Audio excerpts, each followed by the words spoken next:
such a process. Such a process. But we are live now on YouTube in both horizontal and vertical. As always, I'm just gonna remind you guys, my Twitch chat, how incredibly awesome and helpful it is if any of you are able to open up the YouTube stream, whether it's just like in a lurk or, you know, just like on your third monitor or whatever, just drop in a lurk over there. Really helps with the watch hours. Also, if you have not subbed to my YouTube channels, that helps so much as well. It means the world to me.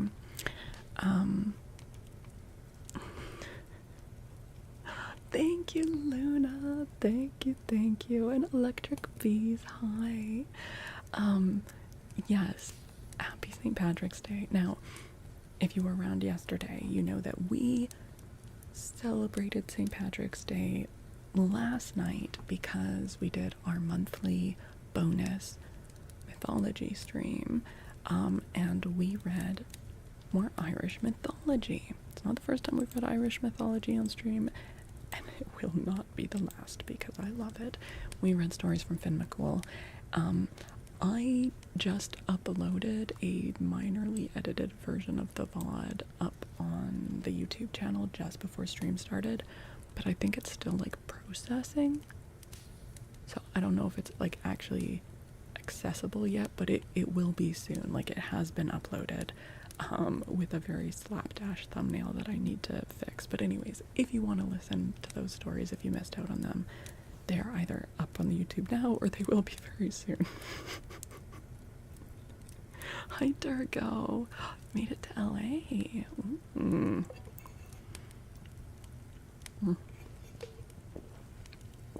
No one worries about the thumbnail. Bro, I grabbed a screenshot. I just snagged and like I just screenshotted a frame from the video. So it's fine. It's fine. I did not remove the tangents in TED Talks. I kept a lot of like the first like at least like 20 minutes is us just like chatting about Irish mythology. But I trimmed out like in the first section anywhere where it's like someone's writing in or talking about something not to do with Irish mythology. But once we hit like the reading portion, I ran out of time to even keep editing, so that's completely untouched. Could just do video. I mean, yeah, but I was waiting for it to export anyways. Thank you, Milu. It has wolf ears. Hi, Grands over on YouTube. And Elizabeth, thank you for chatting over on the YouTube. I'm so sorry. I shouldn't have. I ate that without thinking. Mark, hello. Hello, welcome back. It does have pockets. It's actually quite big and baggy. It makes me feel like I'm wearing like a whole bear skin. Very cozy. Elizabeth, thank you so much for the 100 biddies. We are back to hopefully finish. That's the goal. Obviously, you never know what's gonna happen with me, which if you were around a couple streams ago, you know exactly what I mean. But the goal is definitely to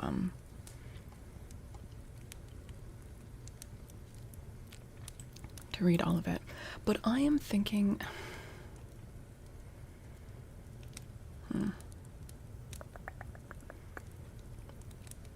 because we were into chapter 6 when Mike Merkins died. It started over? Yeah, that's what I'm wondering.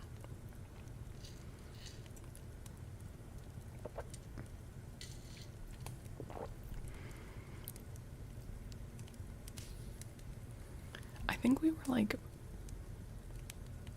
fairly into it, but Yeah, maybe we should just start it over. Okay. Which means we have 4 chapters to get through tonight.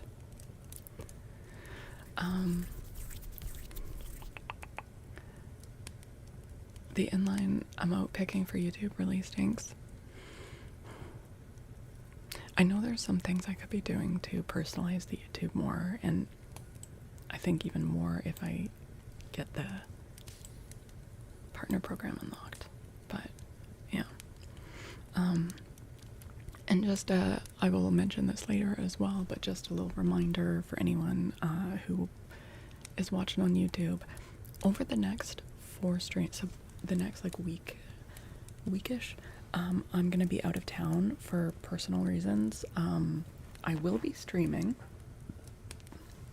but my laptop cannot handle multi-streaming, so I will just be streaming on my Twitch account. We're gonna hold off on starting a whole new book until I'm back home. I may do some reading of like short stories, but we'll play it by ear. I'm gonna see if I can maybe instead just like get some reading edited and posted, but it really depends on how things are going.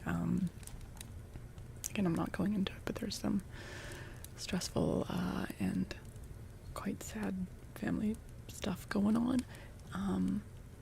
Anyways, we'll play it by ear.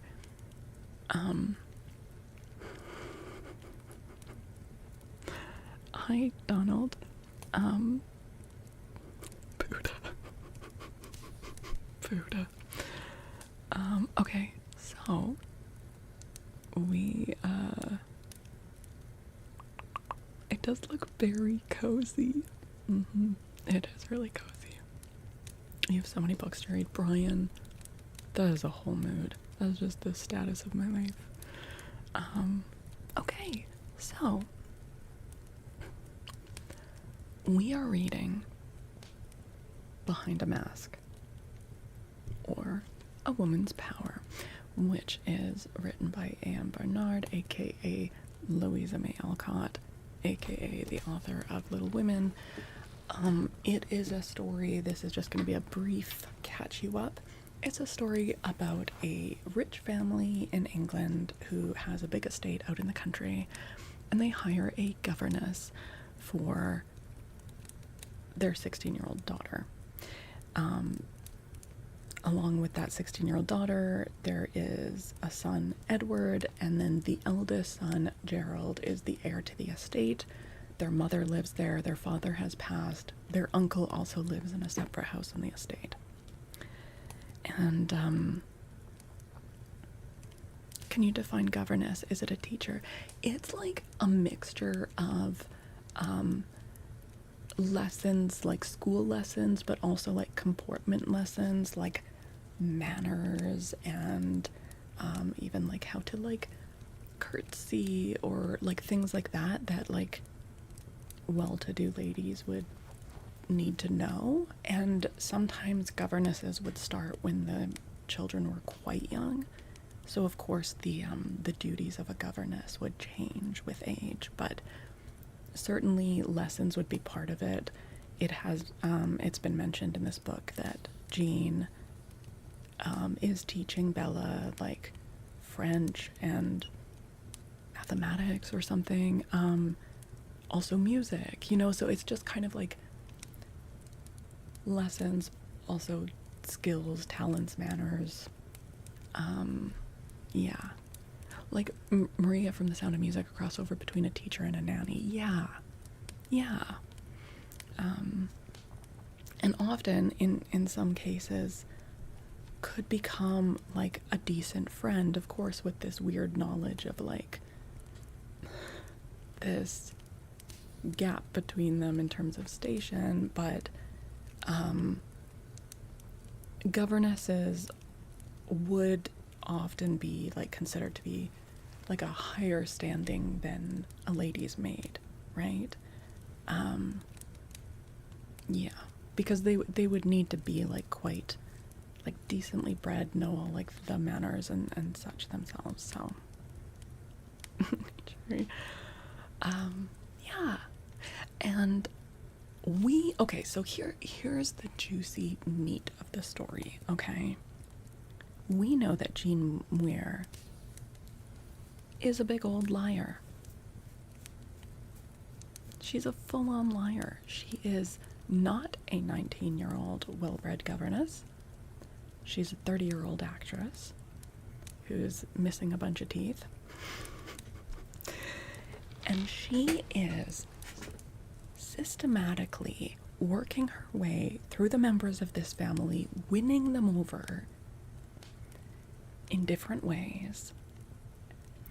And there's this tension behind all the interactions because they just are like, oh yeah, Jean, she's great. The younger brother falls madly in love with her and wants to marry her. She turns him down. Like, there's all this drama going on. But we know that she's fucking with them all. And we don't know why yet. We don't know what her motives are. We don't know what her end goal is. Certainly, she's putting a lot of effort into winning over Gerald, the eldest son and heir to the estate.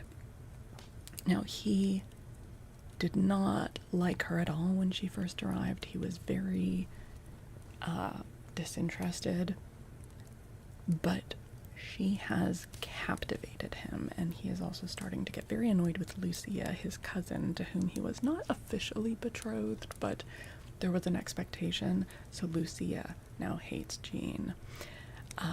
Edward has been sent away because he was too in love with Jean. Yeah. But also, part of me is wondering if she's trying to, like, is her goal to make Gerald fall in love with her?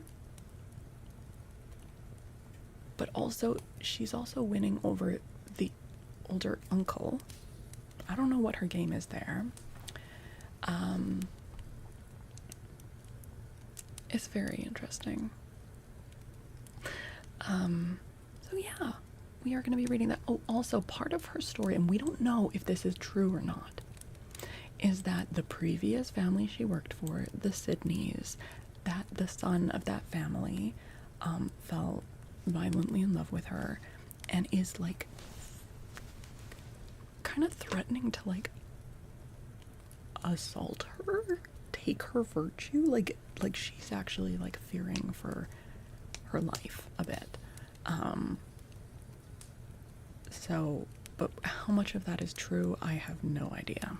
So, now, regardless of which chat you're in, you should see a pinned comment if you would like to read along on the page while I read. You can find this book there for absolutely free, from Project Gutenberg. And we are going to be starting with chapter 6. Now, we did start reading chapter 6 a couple days ago, but then I like almost fainted and we had to cut stream short. So I'm just going to start chapter 6 over again. You don't see it pinned? Really? Wait, I thought I did. Oh shit. I thought I did. Okay, let me do it. Let me just scroll up and okay. Pin message. There we go. Thank you, Sean. Let me pin that.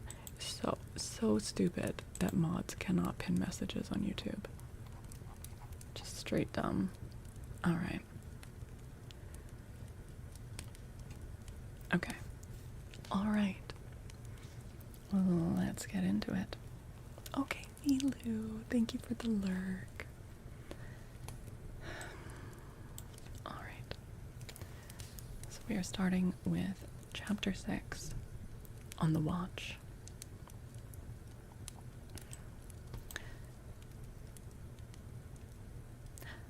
If you please, Mr. Coventry, did you get the letter last night? Were the first words that greeted the young master as he left his room next morning. What letter, Dean? I don't remember any, he answered, pausing, for something in the maid's manner struck him as peculiar. Oh, it came just as you left for the hall, sir. Benson ran after you with it, as it was marked haste.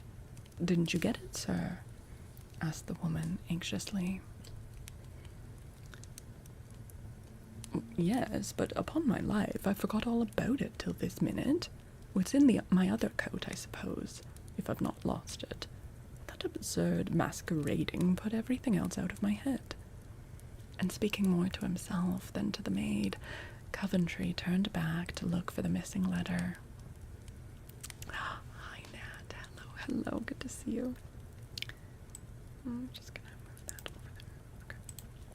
Now, Dean remained where she was, apparently busy about the arrangement of the curtains at the hall window, but furtively watching, meanwhile, with a most unwanted air of curiosity. Not there, I thought so, she muttered, as Coventry impatiently thrust his hand into one pocket after another. But as she spoke, an expression of amazement appeared in her face, for suddenly the letter was discovered. Oh, I could have sworn it wasn't there. I don't understand it, but she's a deep one, or I'm much deceived. And Dean shook her head like one perplexed, but not convinced. Coventry uttered an exclamation of satisfaction on glancing at the address and, standing where he was, tore open the letter. Dear C, I'm off to Baden. Come and join me. Then you'll be out of harm's way. For if you fall in love with J.M., and you can't escape if you stay where she is, you will incur the trifling inconvenience of having your brains blown out by yours truly, F.R. Sidney. The man is mad, ejaculated Coventry, staring at the letter while an angry flush rose to his face. What the deuce does he mean by writing to me in that style? Join him? Not I. And as for the threat, I laugh at it. Poor Jean. This headstrong fool seems bent on tormenting her. Well, Dean, what are you waiting for? He demanded, as if suddenly conscious of her presence. Oh, nothing, sir. I only stopped to see if you found the letter. Beg pardon, sir. And she was moving on when Coventry asked, with a suspicious look, what made you think it was lost? You seem to take an uncommon interest in my affairs today. Oh, no. Dear, no, sir.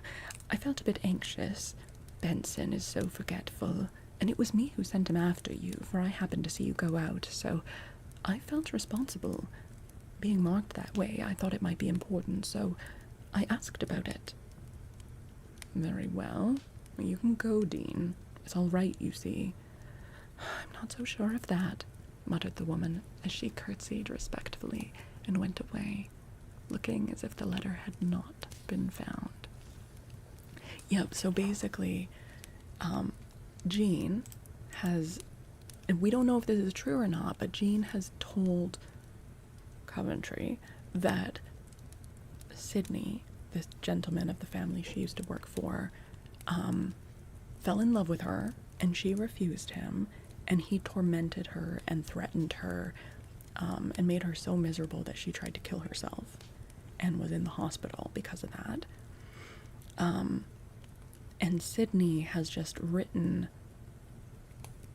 to Coventry, basically saying, hey, I'm going away on vacation or whatever, you should come and join me, because you should not stay where you are, because if you stay where you are, you will fall in love with Jean, and if you fall in love with Jean, I'm gonna fucking kill you.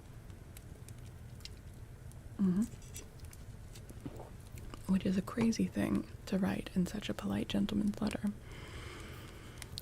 Hi, Mr. Bradboy. Hello. Hello. Yeah, kind of intense. A little bit intense. Now, Dean was Miss Beaufort's maid. A grave, middle-aged woman with keen eyes and a somewhat grim air. Having been long in the family, she enjoyed all the privileges of a faithful and favorite servant. She loved her young mistress with an almost jealous affection. She watched over her with the vigilant care of a mother and resented any attempted interference on the part of others. At first, she had pitied and liked Jean Weir, then distrusted her, and now heartily hated her as the cause of the increased indifference of Coventry toward his cousin. Dean knew the depth of Lucia's love, and though no man in her eyes was worthy of her mistress, still, having honored him with her regard, Dean felt bound to like him, and the late change in his manner disturbed the maid almost as much as it did the mistress.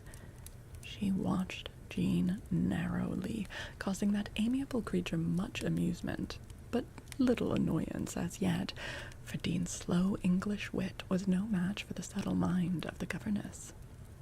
On the preceding night, Dean had been sent up to the hall with costumes, and had there seen something which much disturbed her.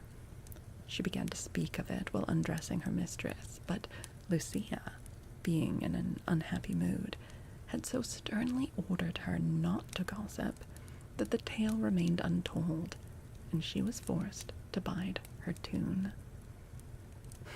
Now we'll see how she looks after it, but there's not much to be got out of her face, the deceitful hussy, thought Dean, marching down the corridor and knitting her black brows as she went.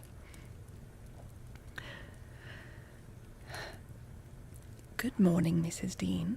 I hope you are none the worse for last night's frolic.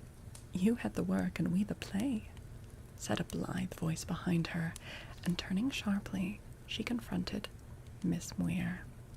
Fresh and smiling, the governess nodded with an air of cordiality, which would have been irresistible with anyone but Dean. I'm quite well, thank you, miss, she returned coldly, as her keen eye fastened on the girl, as if to watch the effect of her words. I had good rest when the young ladies and gentlemen were at supper, for while the maids cleared up, I sat in the little anteroom. Yes, I saw you, and feared you'd take cold. Very glad you didn't. How is Miss Beaufort? She seemed rather poorly last night, was the tranquil reply, as Jean settled the little frills about her delicate wrists.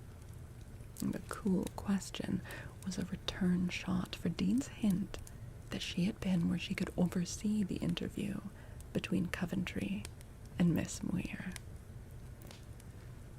She is a bit tired, as any lady would be after such an evening. People who are used to play acting wouldn't mind it, perhaps, but Miss Beaufort don't enjoy romps as much as some do. The emphasis upon certain words made Dean's speech as impertinent as she desired. But Jean only laughed, and as Coventry's step was heard behind them, she ran downstairs, saying blandly, but with a wicked look, I won't stop to thank you now, lest Mr. Coventry should bid me good morning, and so increase Miss Beaufort's indisposition. Dean's eyes flashed as she looked after the girl with a wrathful face, and went her way, saying grimly, I'll bide my time, but I'll get the better of her yet. Fancying himself quite removed from last night's absurdity, yet curious to see how Jean would meet him, Coventry lounged into the breakfast room with his usual air of listless indifference. A languid nod and murmur was all the reply he vouchsafed to the greetings of cousin, sister, and governess, as he sat down and took up his paper. Have you had a letter from Ned? Asked Bella, looking at the note which her brother still held. No, was the brief answer. Who then? You look as if you had received bad news. There was no reply, and peeping over his arm, Bella caught sight of the seal and exclaimed, in a disappointed tone, Oh, it is the Sydney crest. I don't care about the note now. Men's letters to each other are not interesting. Miss Muir had been quietly feeding one of Edward's dogs, but at the name she looked up and met Coventry's eyes, coloring so distressfully that he pitied her. Why he should take the trouble to cover her confusion he did not stop to ask himself, but seeing the curl of Lucia's lip, he suddenly addressed her with an air of displeasure. Oh my goodness. Squishy. Oh my goodness. Hi, Squishy. Hello, readers. Wow. Welcome in, everyone.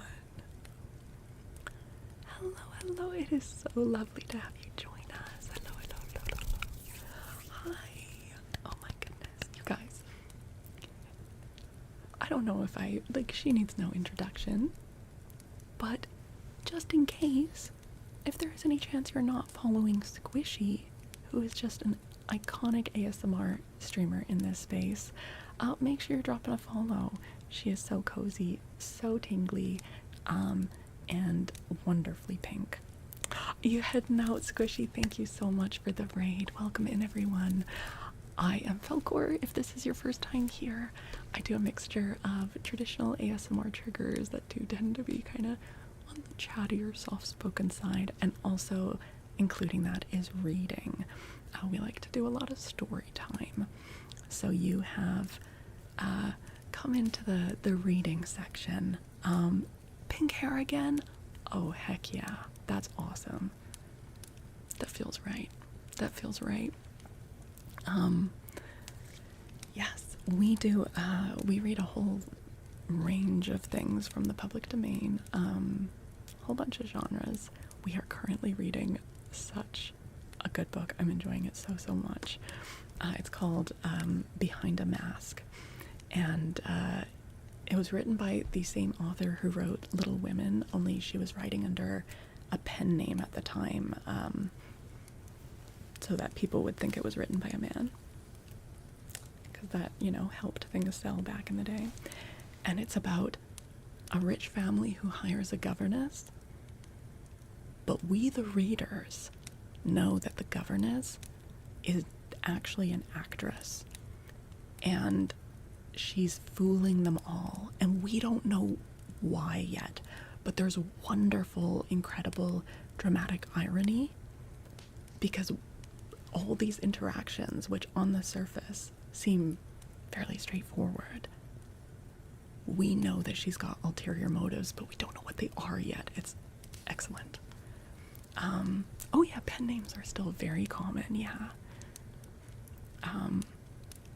And I hate to say it, but honestly, there are still female authors who choose to use initials instead of their more obviously female names, because it can help with sales. Crazy enough, that's still a thing. Is your name inspired by the luck dragon from Neverending Story? Yes, it is. Yes, it is. I absolutely love the Neverending Story. So,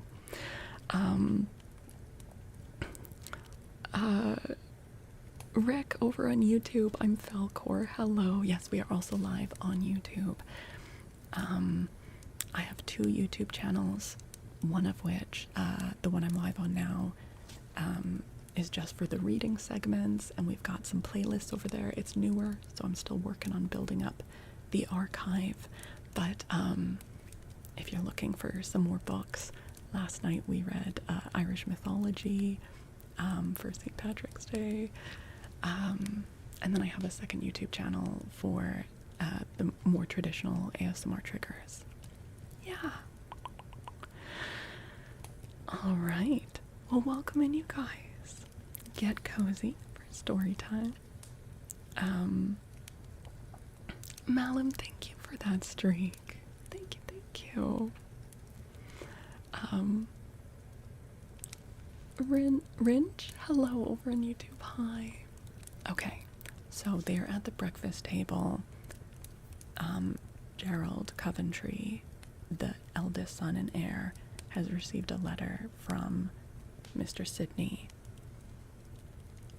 whom Miss Muir, the governess, who's actually an actress, has told him is in love with her. And that seems to be the case, although there is a chance that maybe they're in cahoots and Sydney's acting a part too. I don't know. We don't know yet.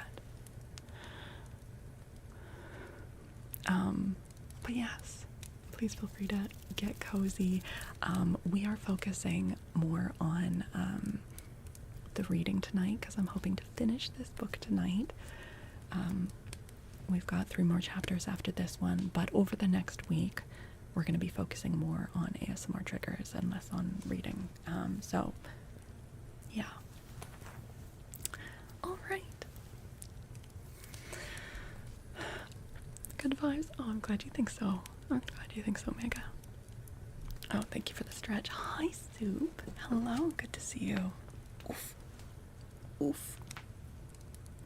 Hey, Phoenix. Good to see you.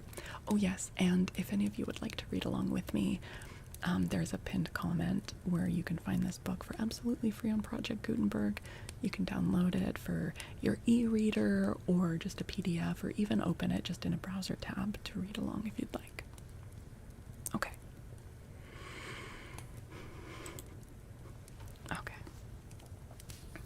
Okay, so we're at the breakfast table. We've got Gerald Coventry, eldest son. We've got Jean Weir, the governess, who's actually an actress. We've got Lucia Beaufort, Gerald's cousin, and not officially betrothed, but it was kind of expected, and Lucia is very much wanting to marry Gerald. And then we've got Bella, who is Gerald's younger sister. You like my jacket? Thank you. Thank you, Rick. Okay. Alright, so he has received a letter from Sydney. Jean has seen this. She looks distressed. Why he should take the trouble to cover her confusion, he did not stop to ask himself. But seeing the curl of Lucia's lip, he suddenly addressed her with an air of displeasure. Do you know that Dean is getting impertinent? She presumes too much on her age and your indulgence, and forgets her place. What has she done? Asked Lucia coldly. She troubles herself about my affairs, and takes it upon herself to keep Benson in order. Here Coventry told about the letter, and the woman's evident curiosity. Poor Dean. She gets no thanks for reminding you of what you had forgotten. Next time she will leave your letters to their fate, and perhaps it will be as well, if they have such a bad effect upon your temper, Gerald. Lucia spoke calmly, but there was an angry color in her cheek as she rose and left the room. Coventry looked much annoyed, for on Jean's face he detected a faint smile, half pitiful, half satirical, which disturbed him more than his cousin's insinuation. Bella broke the awkward silence by saying, with a sigh, Poor Ned, I do so long to hear again from him. I thought a letter had come for some of us. Dean said she saw one bearing his writing on the hall table yesterday. She seems to have a mania for inspecting letters. I won't allow it. Who was the letter for, Bella? Said Coventry, putting down his paper. Well, she wouldn't or couldn't tell, but looked very cross and told me to ask you. Very odd. Well, I've had none, began Coventry. But I've had one several days ago. Will you please read it, and my reply? And as she spoke, Jean laid 2 letters before him. Certainly not. It would be dishonorable to read what Ned intended for no eyes but your own. You are too scrupulous in one way, and not enough so in another, Miss Muir. And Coventry offered the letters with an air of grave decision, which could not conceal the interest and surprise he felt.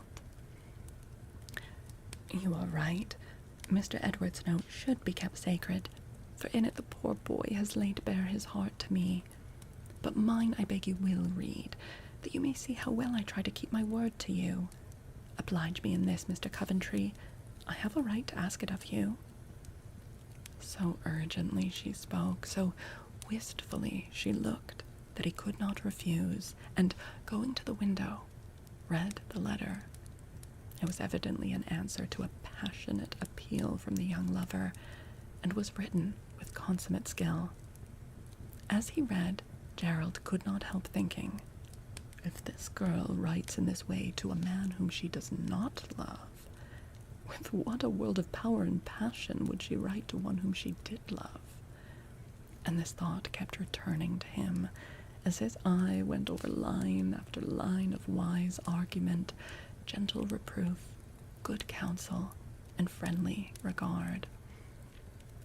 Reading is good and soothing to me. Oh, Rick, I'm so glad. And Eric, thank you. I'm glad you're enjoying it. was written with consummate V's. I said consummate V's. Here and there, a word, a phrase, betrayed what she had already confessed, and Coventry forgot to return the letter as he stood wondering who was the man whom Jean loved. The sound of Bella's voice recalled him, for she was saying, half kindly, half petulantly, "Don't look so sad, Jean. Ned will outlive it, I dare say. You remember you once said men never died of love, though women might. Well, in his one note to me, he spoke so beautifully of you and begged me to be kind to you for his sake, that I tried to be with all my heart. Though if it was anyone but you, I really think I should hate them for making my dear boy so unhappy. You are too kind, Bella, and I often think I'll go away to relieve you of my presence. But unwise and dangerous as it is to stay, I haven't the courage to go. I've been so happy here."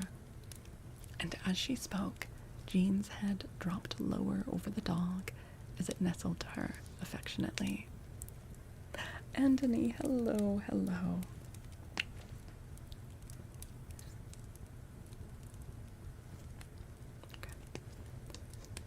Before Bella could utter half the loving words that sprang to her lips, Coventry came to them with all languor gone from face and mien, and laying Jean's letter before her, he said, with an undertone of deep feeling in his usually emotionless voice, "A right womanly and eloquent letter, but I fear it will only increase the fire it was meant to quench. I pity my brother more than ever now." "Shall I send it?" asked Jean, looking straight up at him like one who had entire reliance on his judgment. "Yes, I have not the heart to rob him of such a sweet sermon upon self-sacrifice. Shall I post it for you?" "Thank you. In a moment." And with a grateful look, Jean dropped her eyes. Producing her little purse, she selected a penny, folded it in a bit of paper, and then offered both letter and coin to Coventry, with such a pretty air of business that he could not control a laugh. "So you won't be indebted to me for a penny? What a proud woman you are, Miss Muir." "I am." "What? Hello? What was that? What was that noise? You okay?"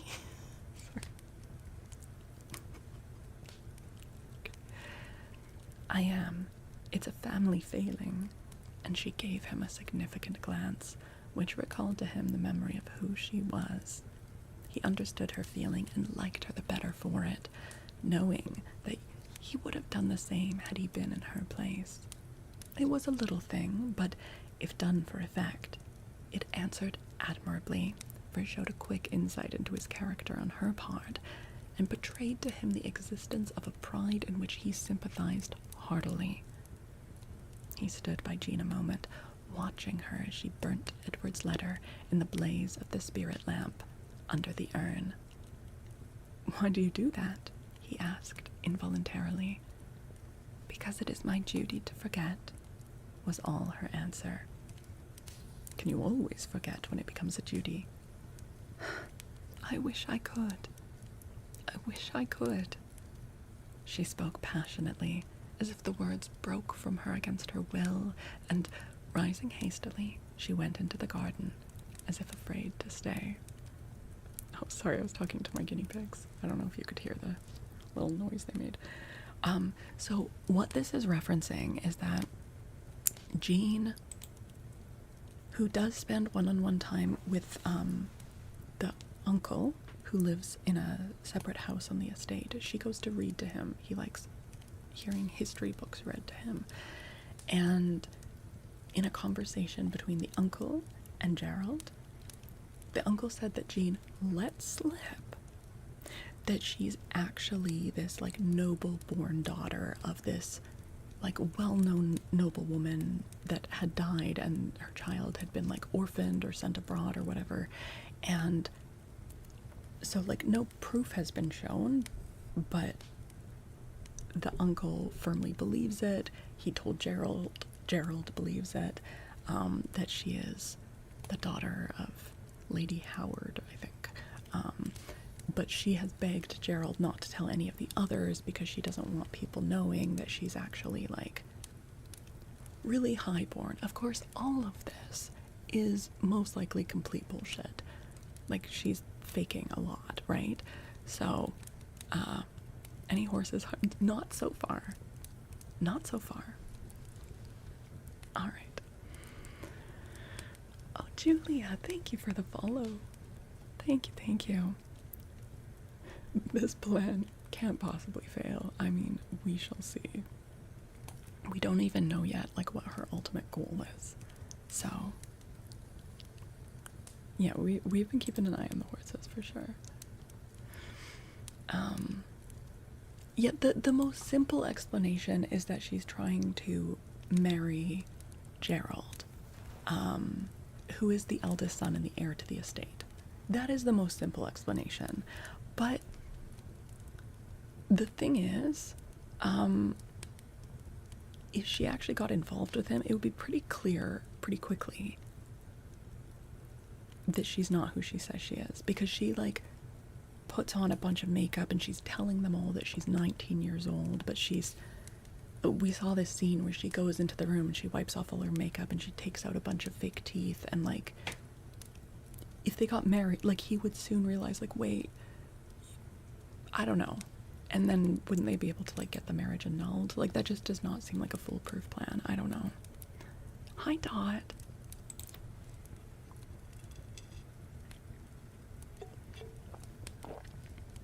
Are you shopping? Oh my god, Shay. Yeah, everyone is, green. Okay.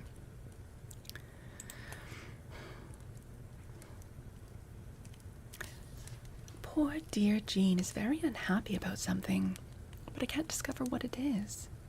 Last night I found her crying over a rose, and now she runs away, looking as if her heart was broken. I'm glad I've got no lessons. What kind of a rose? Asked Coventry from behind his paper as Bella paused. A lovely white one. I must have come from the hall. We have none like it. I wonder if Jean was ever going to be married, and lost her lover, and felt sad because the flower reminded her of bridal roses. Coventry made no reply, but felt himself change countenance as he recalled the little scene behind the rose hedge, where he gave Jean the flower which she had refused, yet taken. Presently, to Bella's surprise, he flung down the paper, tore Sydney's note to atoms, and rang for his horse with an energy that amazed her. Why, Gerald, what has come over you? One would think Ned's restless spirit had suddenly taken possession of you. What are you going to do? I'm going to work, was the unexpected answer, as Coventry turned toward her with an expression so rarely seen on his fine face. What has waked you up all at once? Asked Bella, looking more and more amazed. You did, he said, drawing her toward him. I? When? How? Do you remember saying once that energy was better than beauty in a man, and that no one could respect an idler? I never said anything half so sensible as that. Jean said something like it once, I believe, but I forgot. Are you tired of doing nothing at last, Gerald? Yes. I neglected my duty to Ned till he got into trouble, and now I reproach myself for it. It's not too late to do other neglected tasks, so I'm going at them with a will. Don't say anything about it to anyone, and don't laugh at me, for I'm in earnest, Belle.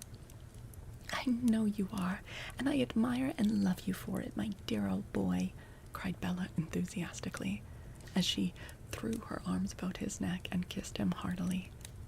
What will you do first? She asked, as he stood thoughtfully, smoothing the bright head that leaned upon his shoulder, with that new expression still clear and steady in his face. I'm going to ride over the whole estate and attend to things, as a master should. Not leave it all to Bent, of whom I've heard many complaints, but have been too idle to inquire about them. I shall consult Uncle, and endeavour to be all that my father was in his time. Is that a worthy ambition, dear? Oh, Gerald, let me tell Mamma. It will make her so happy. You are her idol, and to hear you say these things, to see you look so like dear Papa would do more for her spirits than all the doctors in England. Wait till I prove what my resolution is worth. When I've really done something, then I'll surprise Mamma with a sample of my work. Of course you'll tell Lucia? Not on any account. It is a little secret between us, so keep it till I give you leave to tell it. But Jean will see it at once. Well, she knows everything that happens. She is so quick and wise. Do you mind her knowing?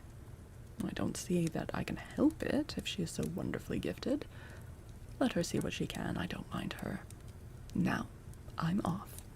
And with a kiss to his sister, a sudden smile on his face, Coventry sprang upon his horse and rode away at a pace which caused the groom to stare after him in blank amazement. Hi, Emma. Thank you. Thank you so much. Am I a witch? Yep. Definitely. Nothing more was seen of him till dinner time, when he came in so exhilarated by his brisk ride and busy morning that he found some difficulty in assuming his customary manner, and more than once astonished the family by talking animatedly on various subjects which, till now, had always seemed utterly uninteresting to him. Lucia was amazed, his mother delighted, and Bella could hardly control her desire to explain the mystery. But Jane took it very calmly and regarded him with the air of one who said, I understand, but you will soon tire of it. This nettled him more than he would confess, and he exerted himself to silently contradict that prophecy. Have you answered Mr. Sidney's letter? Asked Bella, when they were all scattered about the drawing-room after dinner. No, answered her brother, who was pacing up and down with restless steps, instead of lounging near his beautiful cousin. Well, I ask because I remembered that Ned sent a message for him in my last note, as he thought you would know Sidney's address. Here it is, something about a horse. Please put it in when you write. And Bella laid the note on the writing table nearby. Well, I'll send it at once and have done with it, muttered Coventry, and, seating himself, he dashed off a few lines, sealed and sent the letter, and then resumed his march, eyeing the three young ladies with three different expressions as he passed and repassed. Lucia sat apart, feigning to be intent upon a book, and her handsome face looked almost stern in its haughty composure, for though her heart ached, she was too proud to own it. Bella now lay on the sofa, half asleep, a rosy little creature, as unconsciously pretty as a child. Miss Muir sat in the recess of a deep window, in a low lounging chair, working at an embroidery frame with a graceful industry pleasant to see. Of late she had worn colors, for Bella had been generous in gifts, and the pale blue muslin which flowed in soft waves about her was very becoming to her fair skin and golden hair. The close braids were gone, and loose curls dropped here and there from the heavy coil wound around her well-shaped head. The tip of one dainty foot was visible, and a petulant little gesture which now and then shook back the falling sleeve gave glimpses of a round white arm. Ned's great hound lay nearby. The sunshine flickered on her through the leaves, and as she sat, smiling to herself, while the dexterous hands shaped leaf and flower, she made a charming picture of all that is most womanly and winning, a picture which few men's eyes would not have liked to rest upon. Another chair stood near her, and as Coventry went up and down, a strong desire to take it possessed him. He was tired of his thoughts and wished to be amused by watching the changes of the girl's expressive face, listening to the varying tones of her voice, and trying to discover the spell which so strongly attracted him in spite of himself. Hi, Logatone. Oh, it's actually not a shawl, it's a vest that has wolf ears on the hood. Hi, Eric. Hello. Oh, Rick, I'm so glad. I'm glad you're enjoying it. Yeah, as Sean said, I would love to read Game of Thrones, but on stream, but needs to be in the public domain. Yeah. Starless Cookie, hello, welcome in. Hi, Uberku. Also, Azo Enforcer, thank you for the follow. Sorry, I think I was fixated on the text when you followed, but welcome, thank you. All right. Hi, Endel. More than once, he swerved from his course to gratify his whim, but Lucia's presence always restrained him, and with a word to the dog or a glance from the window as pretext for a pause, he resumed his walk again. Something in his cousin's face reproached him, but her manner of late was so repellent that he felt no desire to resume their former familiarity, and, wishing to show that he did not consider himself bound, he kept aloof. It was a quiet test of the power of each woman over this man. They instinctively felt it, and both tried to conquer. Lucia spoke several times and tried to speak frankly and affably, but her manner was constrained, and Coventry, having answered politely, relapsed into silence. Hi, Leia. Good to see you. And Tyra, hi. And Miss Snapester, didn't know anyone did this. So cool. Well, welcome in. Welcome. Yeah, I do reading on both Twitch and YouTube, along with traditional ASMR triggers, just general cozy vibes, a few times a week. Okay. Jean said nothing, but silently appealed to eye and ear by the pretty picture she made of herself, the snatches of song she softly sang, as if forgetting that she was not alone, and a shy glance now and then, half wistful, half merry, which was more alluring than graceful figure or sweet voice. When she had tormented Lucia and tempted Coventry long enough, she quietly asserted her supremacy in a way which astonished her rival, who knew nothing of the secret of her birth, which knowledge did much to attract and charm the young man. Letting a ball of silk escape from her lap, she watched it roll toward the promenader, who caught and returned it with an alacrity which added grace to the trifling service. As she took it, she said, in the frank way that never failed to win him, "I think you must be tired, but if exercise is necessary, employ your energies to some purpose and put your mother's basket of silks in order. They are in a tangle, and it will please her to know that you did it, as your brother used to do."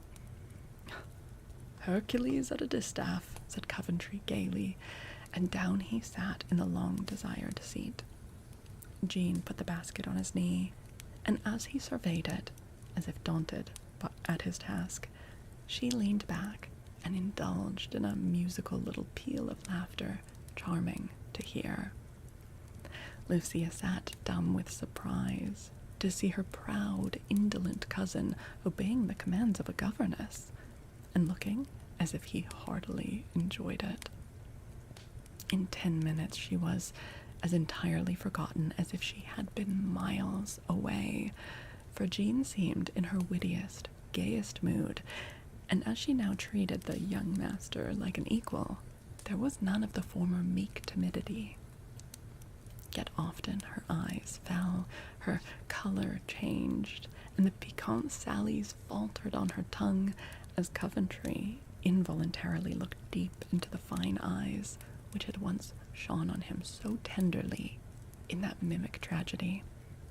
He could not forget it, and though neither alluded to it, the memory of the previous evening seemed to haunt both and lend a secret charm to the present moment.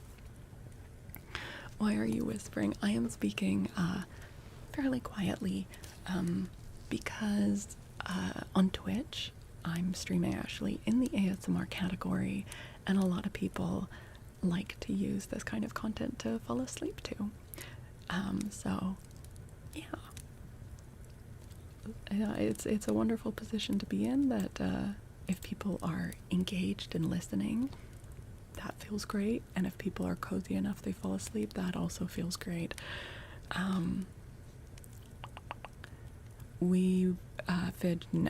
No, not this week. I'm gonna be out of town starting tomorrow. Yeah. Eric, though, can you not hear that I do have a fireplace sound in the background? Can you guys hear it? Fire crackling? Oh, Snapester, thank you. Thank you. So, I just want, the chapter's not done, but I just want to comment on this, right? Because at a glance, this seems like borderline a boring scene, right? They're in the parlor. It's a bunch of rich kids and a governess, right? And there's some, like, of the usual tension of, like, he likes her, but she likes him, and that, you know? But the thing that makes this story really interesting is that we, the readers, know that Jean Ware, the governess, is a total fraud. That she is toying with them all, that she's got ulterior motives. So we're watching all of this that seems like this just like normal scene. He's like, oh, I don't know, I've got a crush on the governess, and his like former betrothed is all like jealous, and there's, you know, like petty drama stuff. But underneath it's like, what is her plan? Like, what really is she planning for them? And so there's this like underlying tension under this otherwise almost banal scene. Yeah. I'm really digging the tone of this book. Okay.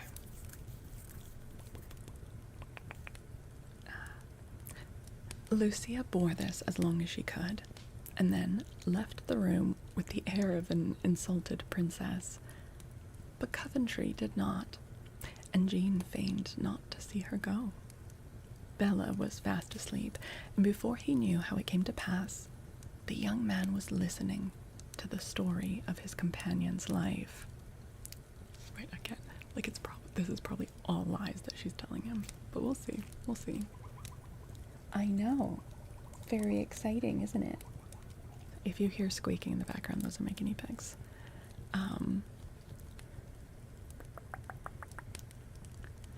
There are some spicy moments, Artax, yeah. Yeah. Okay.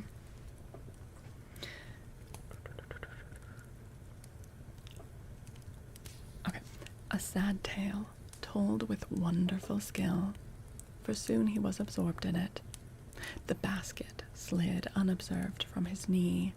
The dog was pushed away, and, leaning forward, he listened eagerly as the girl's low voice recounted all the hardships, loneliness, and grief of her short voice. No, of her short life. Sorry.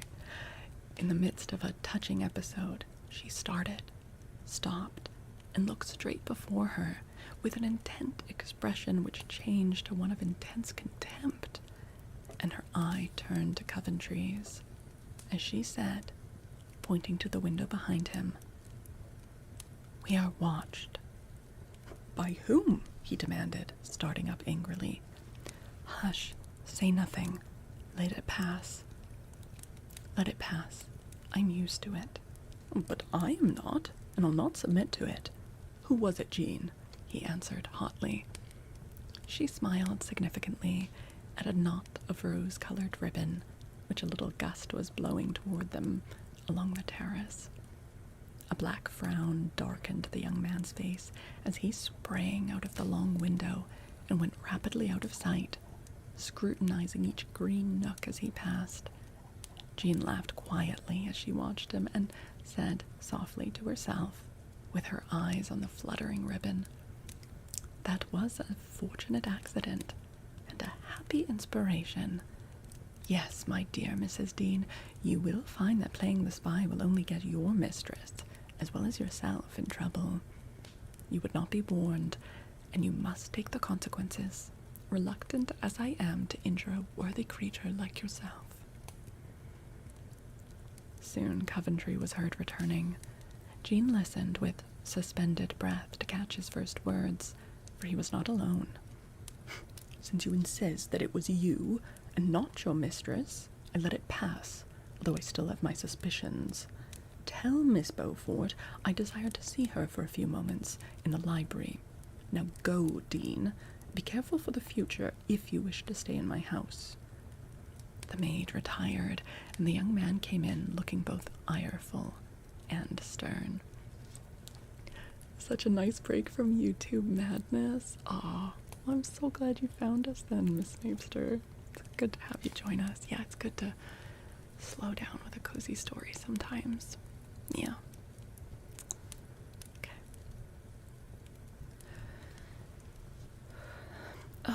I wish I had said nothing, but I was startled and spoke involuntarily. Now you are angry, and I've made fresh trouble for poor Miss Lucia. Forgive me as I forgive her, and let it pass.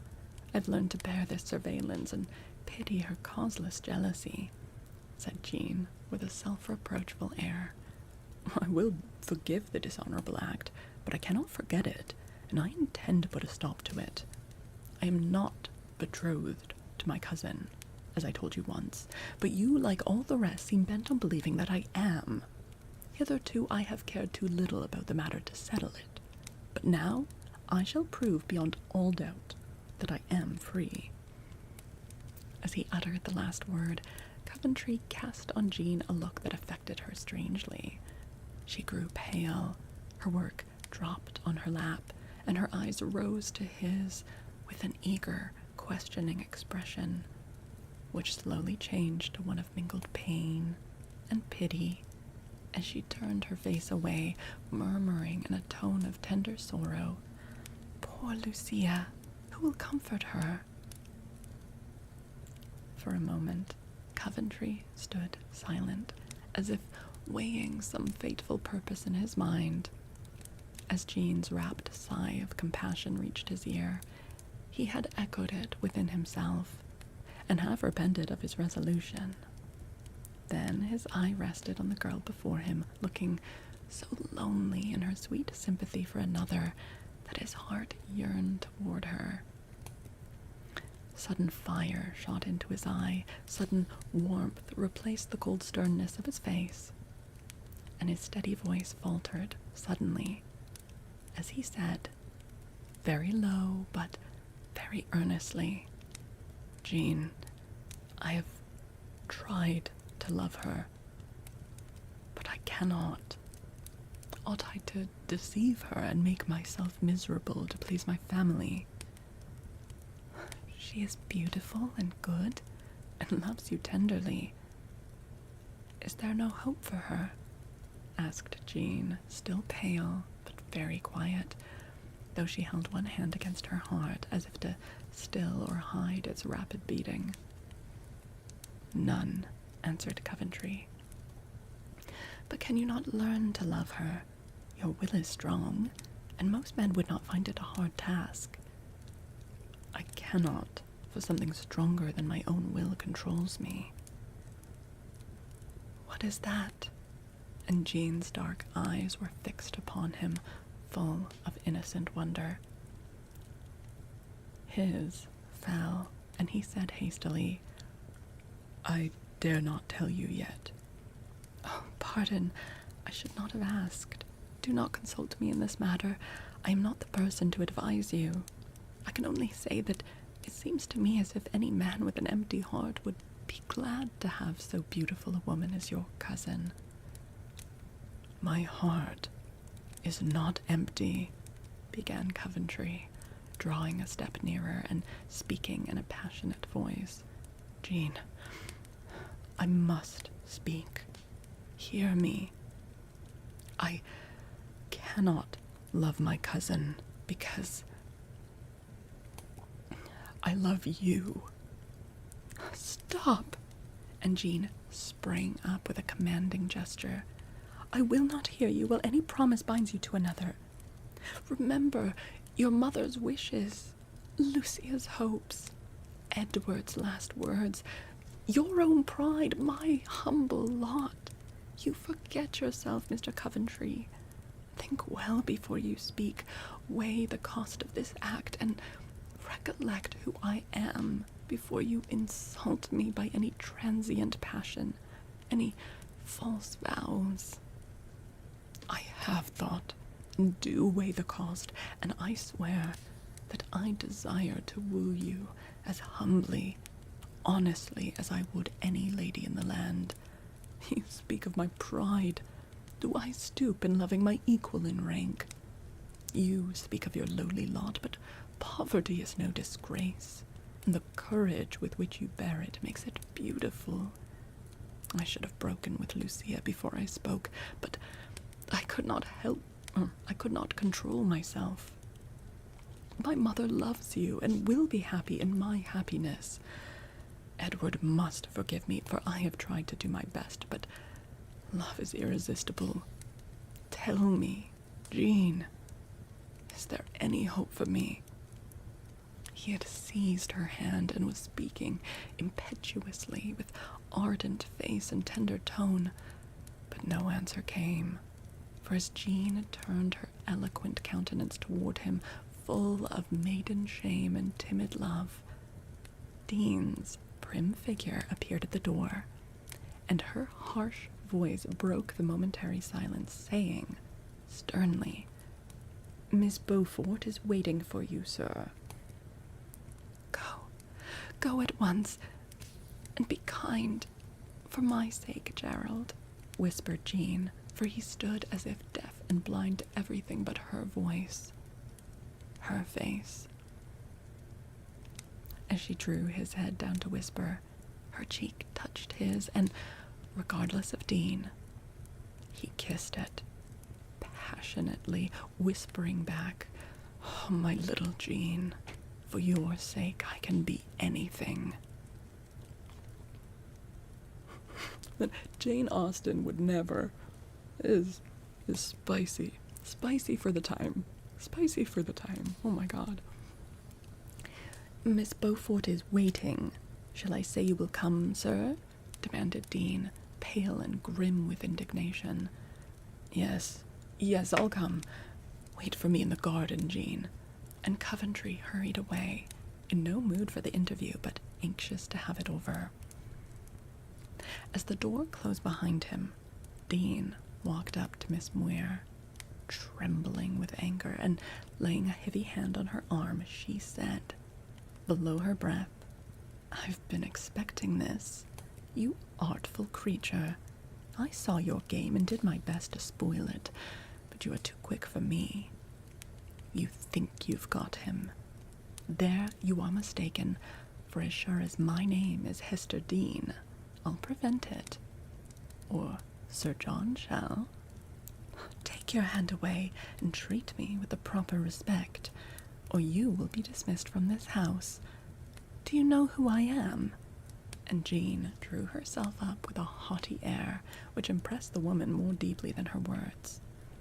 "I am the daughter of Lady Howard, and, if I choose it, can be the wife of Mr. Coventry." Dean drew back, amazed, yet not convinced. Being a well-trained servant, as well as a prudent woman, she feared to overstep the bounds of respect, to go too far, to get her mistress as well as herself into trouble. So, though she still doubted Jean and hated her more than ever, she controlled herself. Dropping a curtsy, she assumed her usual air of deference and said meekly, "I beg pardon, miss. If I'd known, I should have conducted myself differently, of course, but ordinary governesses make so much mischief in a house, one can't help mistrusting them.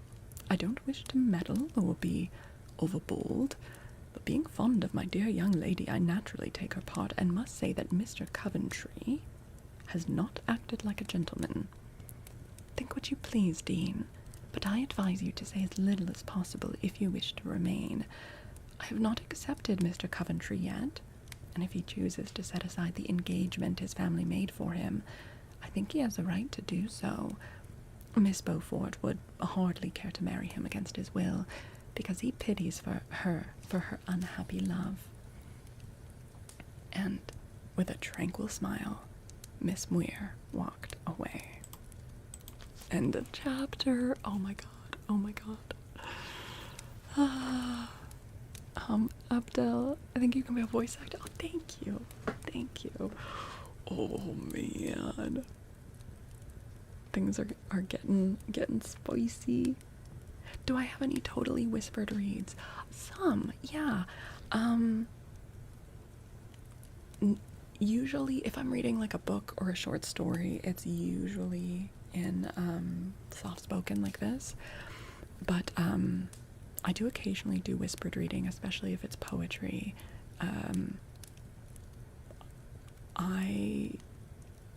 Maybe I'll do some over the next week. I'm gonna be away from home and streaming from my laptop. And so we're not gonna be starting a new book for like another week or something. So maybe we'll do some like whispered reading for ASMR over this next week. Coventry deserves better. He does. He does. His biggest fault is just being raised as a rich boy, you know? Jane Weir reminds you a bit of Lucy Steele from Sense and Sensibility. Ooh, yeah. Only like way more manipulative. I mean, Lucy doesn't lie about who she is, but she definitely is like pulling some yeah, I totally get what you mean. That would be spectacular. Okay, so if those would go up on my other YouTube channel though. So the one you're watching on right now is at Faolkor. My other one is at Faolkor ASMR. So make sure you're subbed to both of them if you're interested in that kind of content. I paired this on YouTube. You have to say something. Meow. Well, hello. Good night, Eric.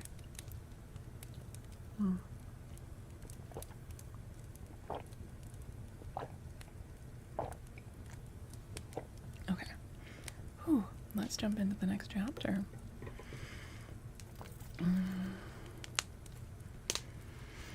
Yeah, okay, so it is seeming now like maybe her goal is to marry Gerald, but maybe it's just to make him fall in love and she's not planning to accept his proposal. Artax, thank you for the 100 biddies. Thank you. Yeah, and just a reminder to anyone who is watching on YouTube, if you're enjoying this, if you could drop a sub, that would mean the world. I'm trying to work on hitting the requirements for the YouTube partner program, so it's very, very much appreciated. What if it turns out she's just a succubus and she's just trying to steal his soul? I feel like she could have done it already. I don't know. I don't think it's that kind of book, but alright. Chapter 7, The Last Chance. By the way, this is only a 9-chapter book, so we're getting near the end.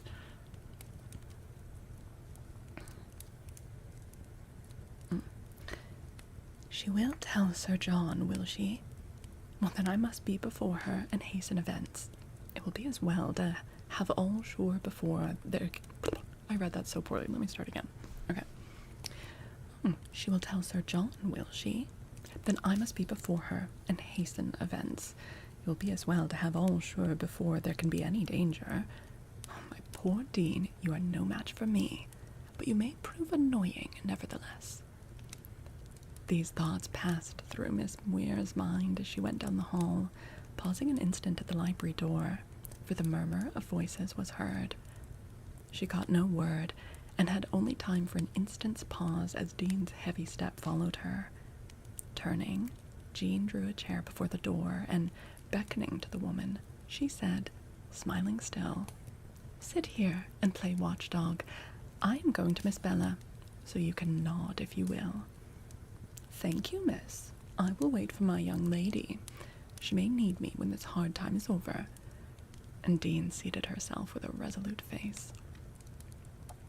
Jean laughed and went on, but her eyes gleamed with sudden malice, and she glanced over her shoulder with an expression which boded ill for the faithful old servant. "I've got a letter from Ned, and here is a tiny note for you," cried Bella as Jean entered the boudoir. "Mine is a very odd, hasty letter, with no news in it, but his meeting with Sydney. I hope yours is better, or it won't be very satisfactory." As Sydney's name passed Bella's lips, all the colour died out of Miss Muir's face, and the note shook with the tremor of her hand. Her very lips were white, but she said calmly, "Thank you. As you are busy, I'll go and read my letter on the lawn." And before Bella could speak, she was gone. Oh, Paradise, thank you. Carmilla crossover chipfic incoming. Oh my god. No, there's definitely like some Carmilla vibes in this. Although I would say in terms of a house guest tricking the noble family that they're staying with, I think Carmilla wins that competition. As deceitful as Jean Muir is, Carmilla takes the cake. Yeah.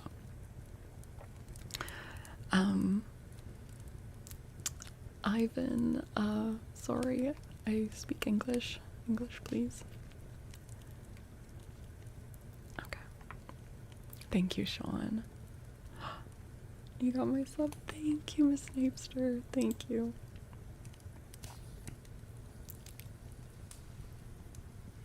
Okay.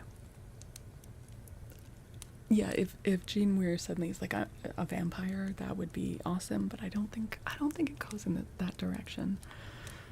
All right. Hurrying to a quiet nook, Jean tore open the note and read the few blotted lines it contained. "I have seen Sydney.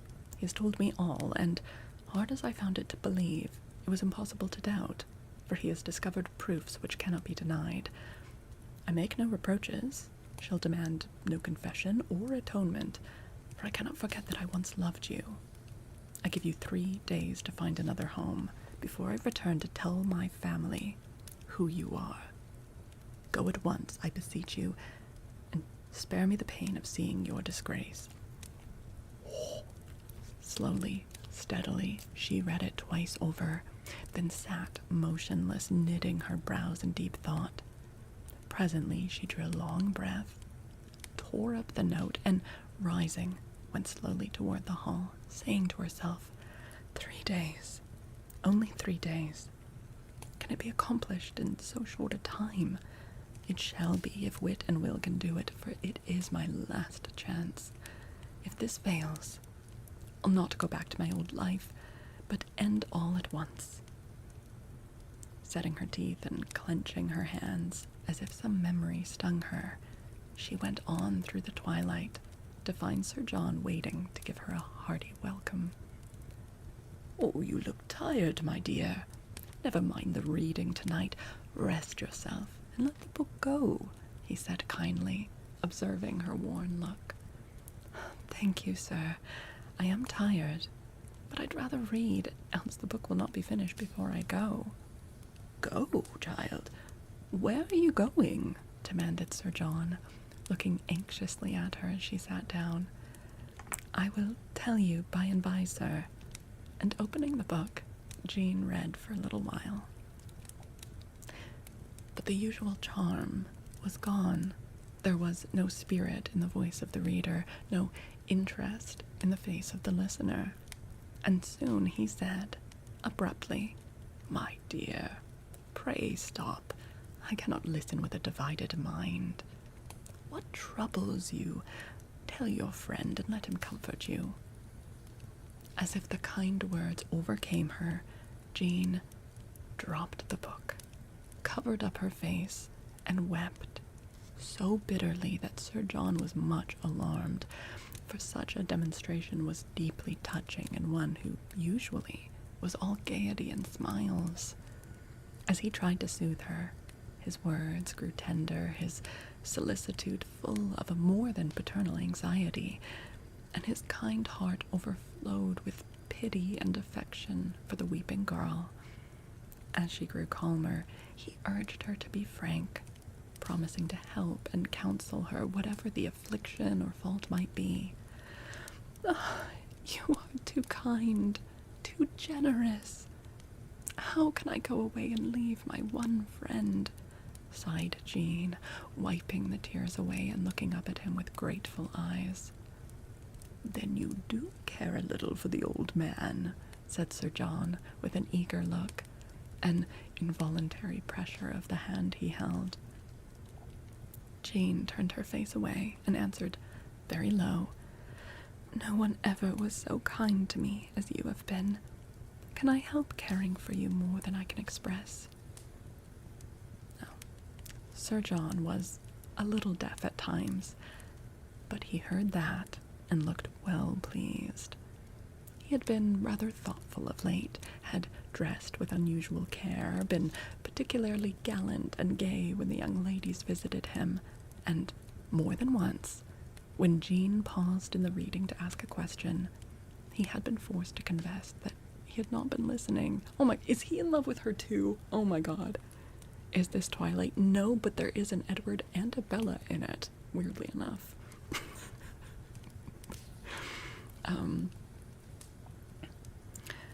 Though, as she well knew, his eyes had been fixed upon her. Since the discovery of her birth, his manner had been peculiarly benignant, and many little acts had proved his interest and goodwill. Now, when Jean spoke of going, a panic seized him, and desolation seemed to fall upon the old hall.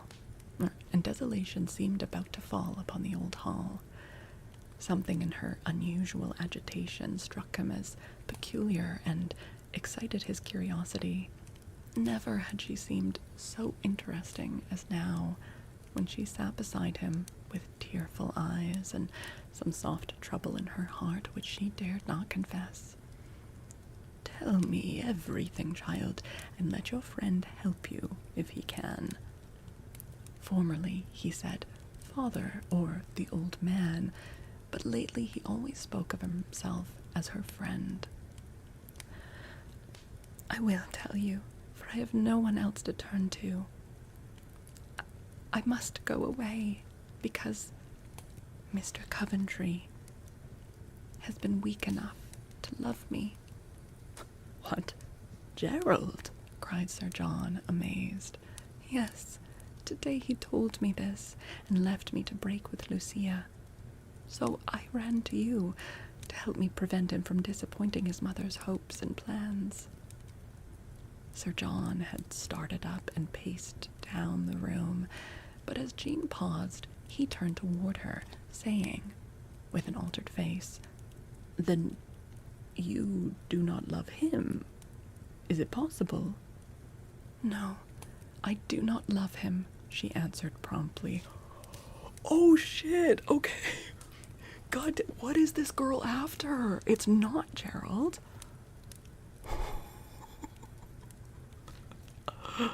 What is she after? Gaetan, bonjour. Oh man, okay. Oops, that was okay, because when she got, she received, Edward, the younger brother, fell in love with her. She turned him down and told Gerald that she couldn't marry him because he didn't love her, she didn't love him, and that she loved someone else, and also that Sidney, Mr. Sidney, another young man, loved her, but she didn't love Sidney. Again, she loved someone else. And the way that she communicates this hints at the fact that Gerald himself is the one that she loves, right? And when Gerald confesses his feelings to her in that scene we just read, the way she responds very much seems like she returns the feelings, but is just saying, "I'm not gonna say anything or commit to anything until you break it off with Lucia," right? Like she's pretending it's because of honor. But then she runs to Sir John, Gerald's uncle, who also seems to be in love with her, and says she's not in love with Gerald. But in the meantime, she receives a letter from Ned, Edward, the younger brother who fell in love with her and then got sent away to the army to get him out of trouble. And she, in the letter, Edward says that he has met with Mr. Sidney and talked to him and learnt her secret. And that she needs to GTFO in the next 3 days, or he's going to come back and tell all of his family who and what she is.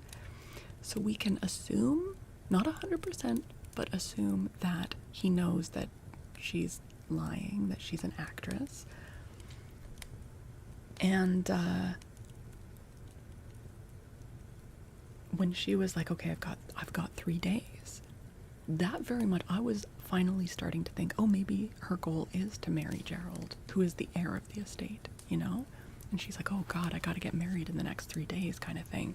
But now she's saying this. So once again, her motives are up in the air. Ooh, this is very fun. Yeah, maybe she's just trying to tear the family apart. I don't know. Hi, Lexi. Hello. Okay. No, I do not love him, she answered promptly. Yet he is all that women usually find attractive. How is it that you have escaped, Jean? I love someone else, was the scarcely audible reply. Sir John resumed his seat with the air of a man bent on getting at a mystery, if possible. It will be unjust to let you suffer for the folly of these boys, my little girl. Ned is gone, and I was sure that Gerald was safe, but now that his turn has come, I am perplexed, for he cannot be sent away. No, it is I who must go, but it seems so hard to leave this safe and happy home and wander away into the wide, cold world again. You have all been too kind to me, and now separation breaks my heart. A sob ended the speech, and Jane's head went down upon her hands again. Sir John looked at her a moment, and his fine old face was full of genuine emotion, as he said, slowly, Jane, will you stay and be a daughter to the solitary old man? Not romantic love, then. Okay, that's kind of a relief. No, sir, was the unexpected answer. And why not? Asked Sir John, looking surprised but rather pleased than angry. Because I could not be a daughter to you, and even if I could, it would not be wise, for the gossips would say you are not old enough to be the adopted father of a girl like me. Sir John, young as I am, I know much of the world, and I am sure that this kind plan is impractical. But I thank you from the bottom of my heart. Ladies, Nimbus. Nim. Calm yourself. Sorry, guys.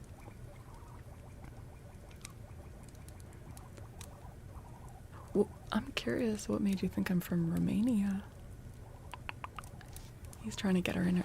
Everyone wants a bite at this apple. It's so interesting, too, because also just the way that when she's first introduced as a character, she's not described as a great beauty, right?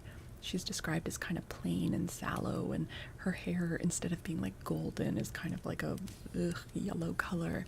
But as people start to fall in love with her because of her charisma, like manipulative charisma, her description becomes more beautiful, because in their eyes, she becomes more beautiful. Which is fun. Okay. Where will you go, Jean? Asked Sir John after a pause. To London, and try to find another situation where I can do no harm. Will it be difficult to find another home? Yes, I cannot ask Mrs. Coventry to recommend me when I have innocently brought so much trouble into her family. And Lady Sydney is gone, so I have no friend. Except John Coventry. I will arrange all that. When will you go, Jean? Tomorrow. So soon? And the old man's voice betrayed the trouble he was trying to conceal. Jean had grown very calm, but it was the calmness of desperation. She had hoped that the first tears would produce the avowal for which she waited. It had not, and she began to fear that her last chance was slipping from her. Did the old man love her? If so, why did he not speak? Eager to profit by each moment, she was on the alert for any hopeful hint, any propitious word, look, or act, and every nerve was strung to the utmost. Jean, may I ask one question? Said Sir John. Anything of me, sir. This man whom you love, can he not help you? He could if he knew, but he must not. If he knew what? Your present trouble? No, my love. He does not know this, then? No, thank heaven, and he never will. Why not? Because I am too proud to own it. He loves you, my child? I do not know. I dare not hope it, murmured Jean. Can I not help you here? Believe me, I desire to see you safe and happy. Is there nothing I can do? Nothing. Nothing.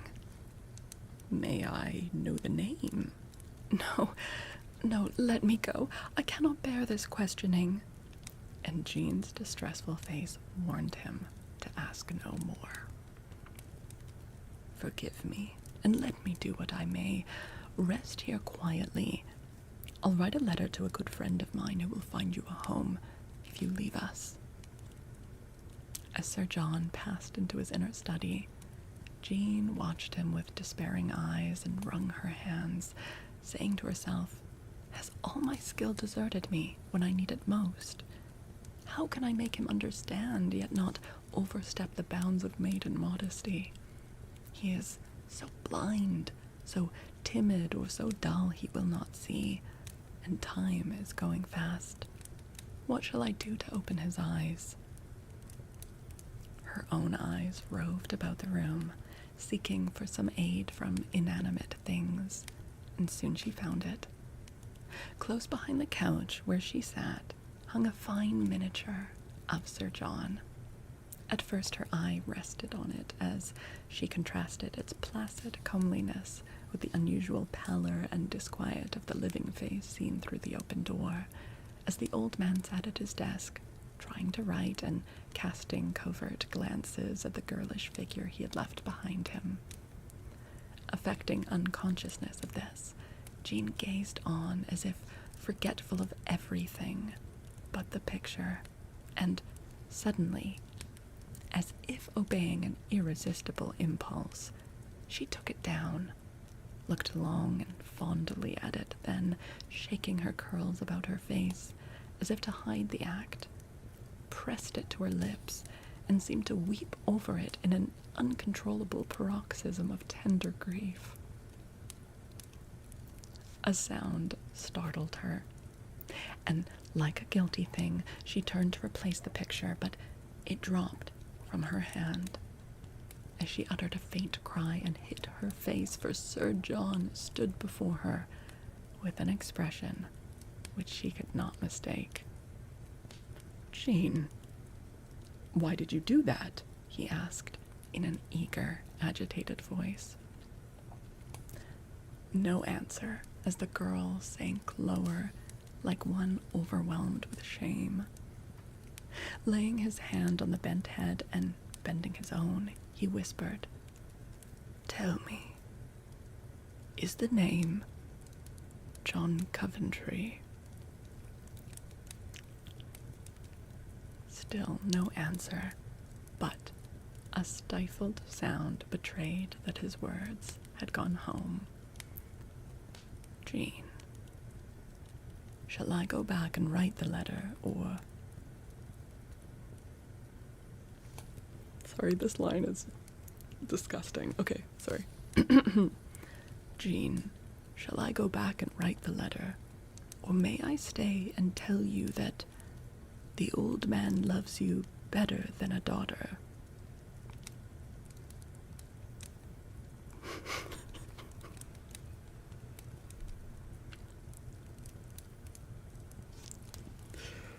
Oh shit. Okay.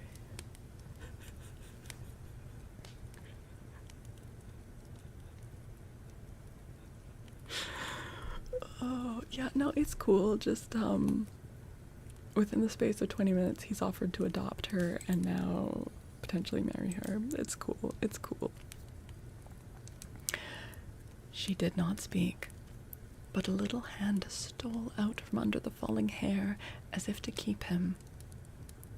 With a broken exclamation, he seized it, drew her up into his arms, and laid his gray head on her fair one, too happy for words. For a moment, Jean Weir enjoyed her success. Then, fearing lest some sudden mishap should destroy it, she hastened to make all secure.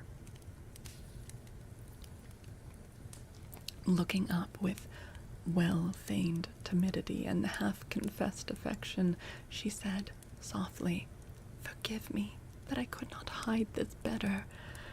I meant to go away and never tell it, but you were so kind. It made the parting doubly hard. Why did you ask such dangerous questions? Why did you look when you should have been writing my dismissal?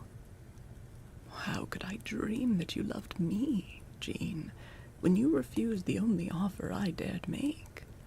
Could I be presumptuous enough to fancy you would reject young lovers for an old man like me?"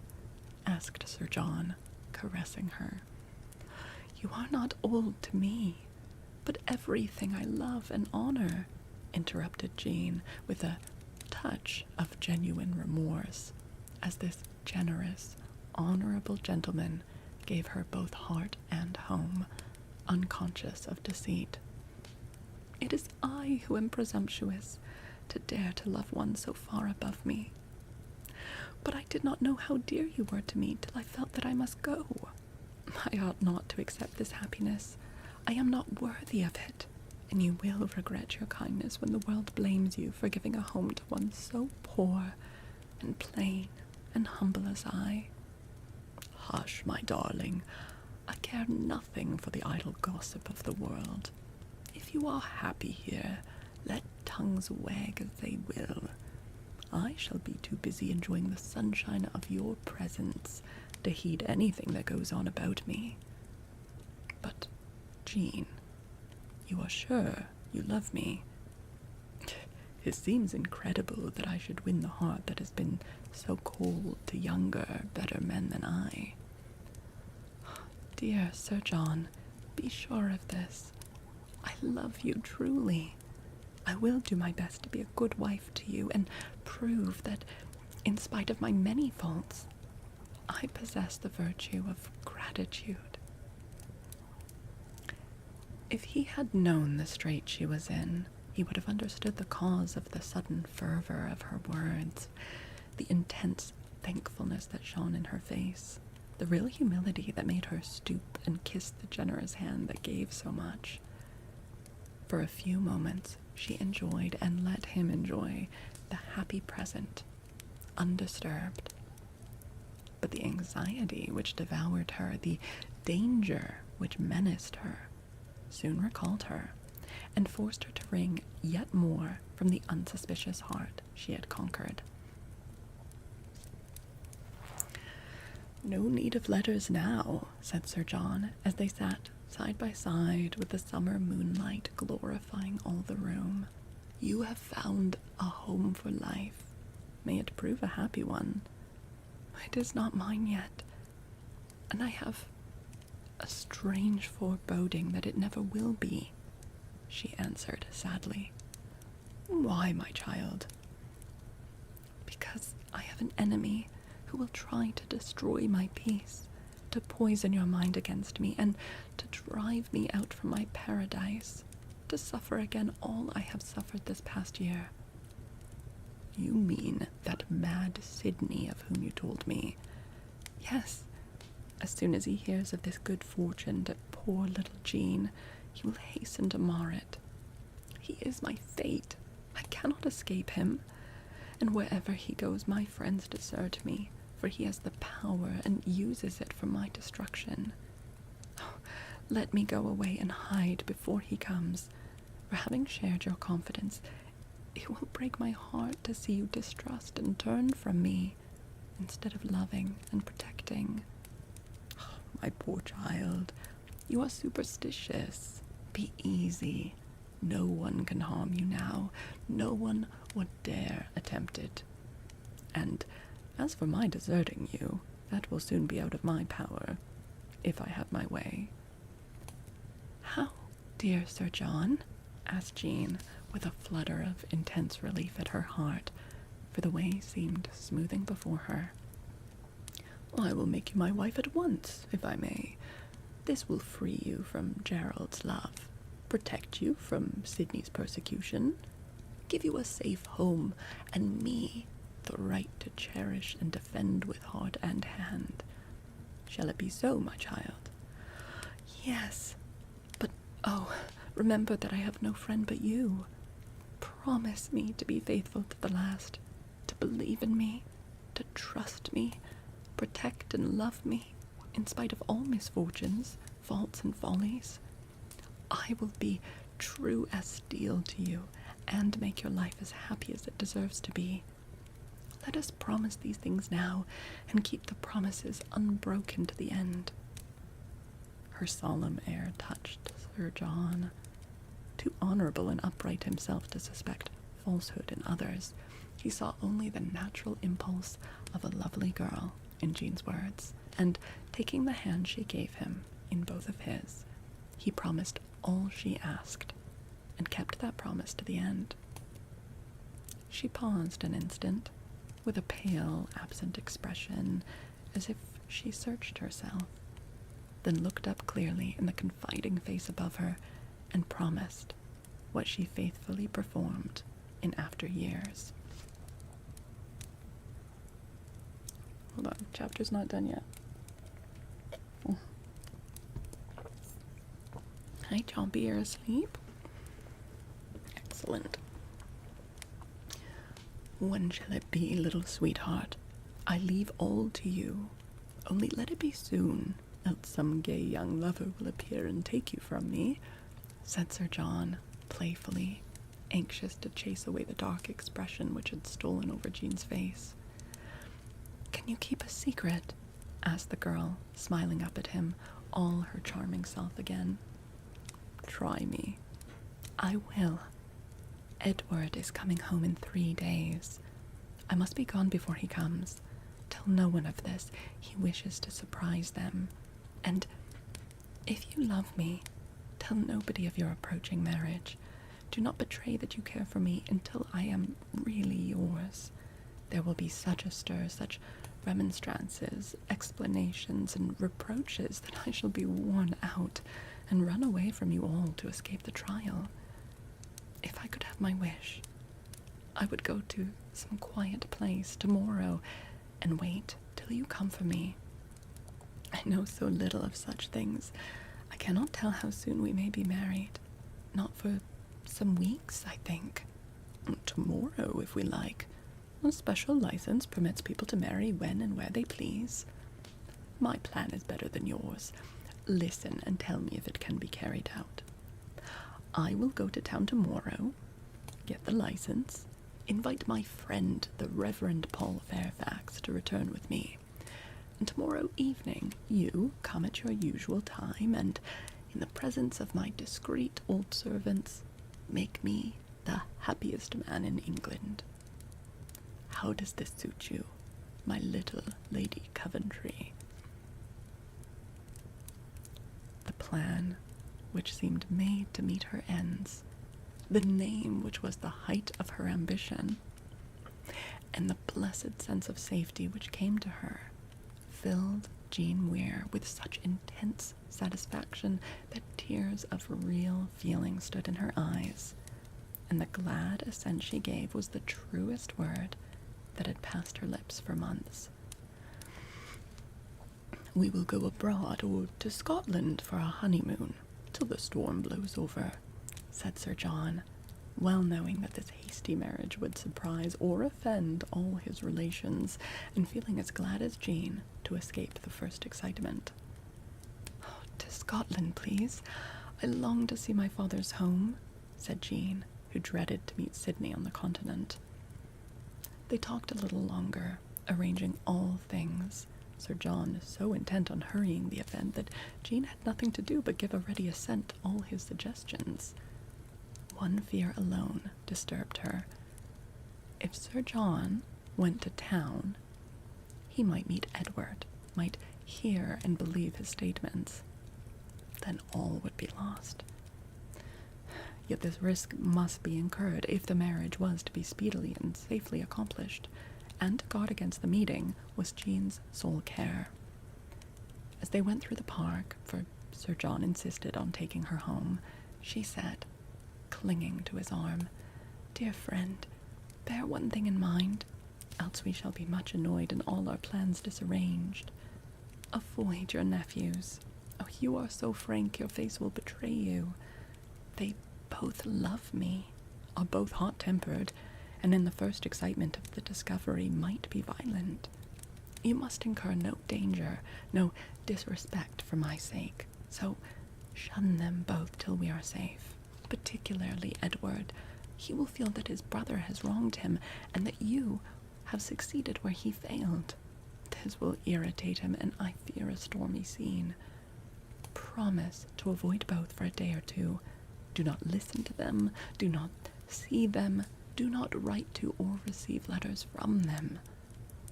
It is foolish, I know, but you are all I have, and I am haunted by a strange foreboding that I am to lose you." Touched and flattered by her tender solicitude, Sir John promised everything, even while he laughed at her fears. Love blinded the good gentleman to the peculiarity of the request. The novelty, romance, and secrecy of the affair rather bewildered, though it charmed him, and the knowledge that he had outrivaled 3 young and ardent lovers gratified his vanity more than he would confess.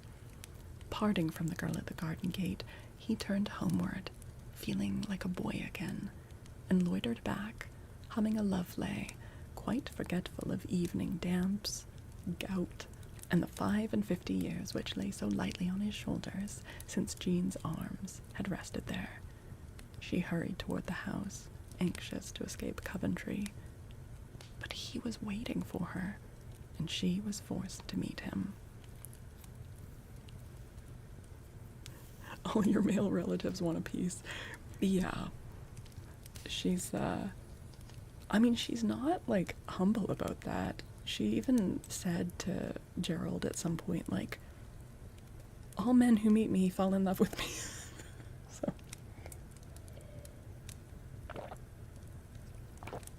Oh, Phantom Shadow, that's very kind. Yeah, I think I'm doing okay. You've been in this dude's shoes. Oh, man. Yeah, it is, Oh my goodness.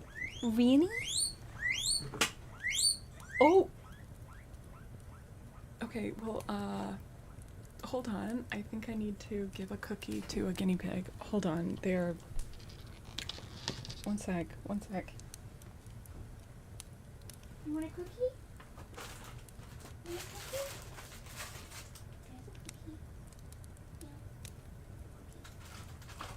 Yeah. Okay.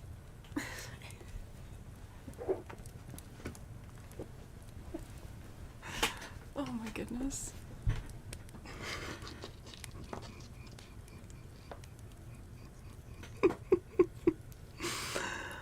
Okay.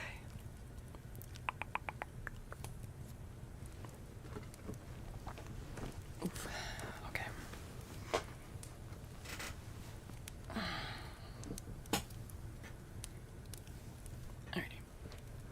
If you give a guinea pig a cookie, they'll ask for another. Yep, that's how it goes. That's how it goes. Okay. Oof.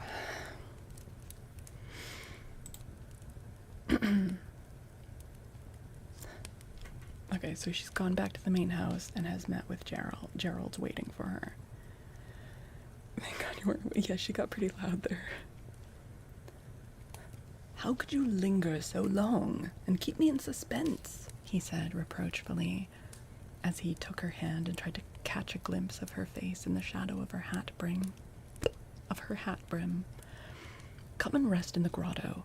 I've so much to say, to hear and enjoy. Hi, Pity Pat. What are my pronouns? She, her.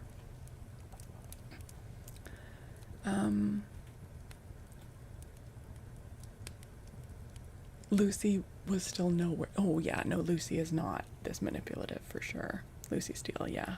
I mean, she's very dislikable, but not this bad. Yeah. Come and rest in the grotto. I have so much to say, to hear and enjoy. Not now. I am too tired. Let me go in and sleep. Tomorrow we will talk. It is damp and chilly, and my head aches with all this worry. Jean spoke wearily, yet with a touch of petulance, and Coventry, fancying that she was piqued at his not coming for her, hastened to explain with eager tenderness. Oh, my poor little Jean, you do need rest. We wear you out among us, and you never complain. I should have come to bring you home, but Lucia detained me, and when I got away, I saw my uncle had forestalled me. I shall be jealous of the old gentleman, if he is so devoted. Jean, tell me one thing before we part. I am free as air now, and have a right to speak. Do you love me? Am I the happy man who has won your heart? I dare to think so, to believe that this telltale face of yours has betrayed you, and to hope that I have gained what poor Ned and wild Sydney have lost. You think she'll say yes? Let's see, I honestly don't know. Before I answer, tell me of your interview with Lucia. I have a right to know, said Jean. Coventry hesitated, for pity and remorse were busy at his heart when he recalled poor Lucia's grief. Jean was bent on hearing the humiliation of her rival. As the young man paused, she frowned, then lifted up her face, wreathed in softest smiles, and, laying her hand on his arm, she said, with most effective emphasis, half shy, half fond upon his name, "Please, tell me, Gerald." He could not resist the look, the touch, the tone, and taking the little hand in his, he said rapidly, as if the task was distasteful to him, I told her that I did not, could not love her, that I had submitted to my mother's wish, and for a time had felt tacitly bound to her, though no words had passed between us. But now I demanded my liberty, regretting that the separation was not mutually desired. And she, what did she say? How did she bear it?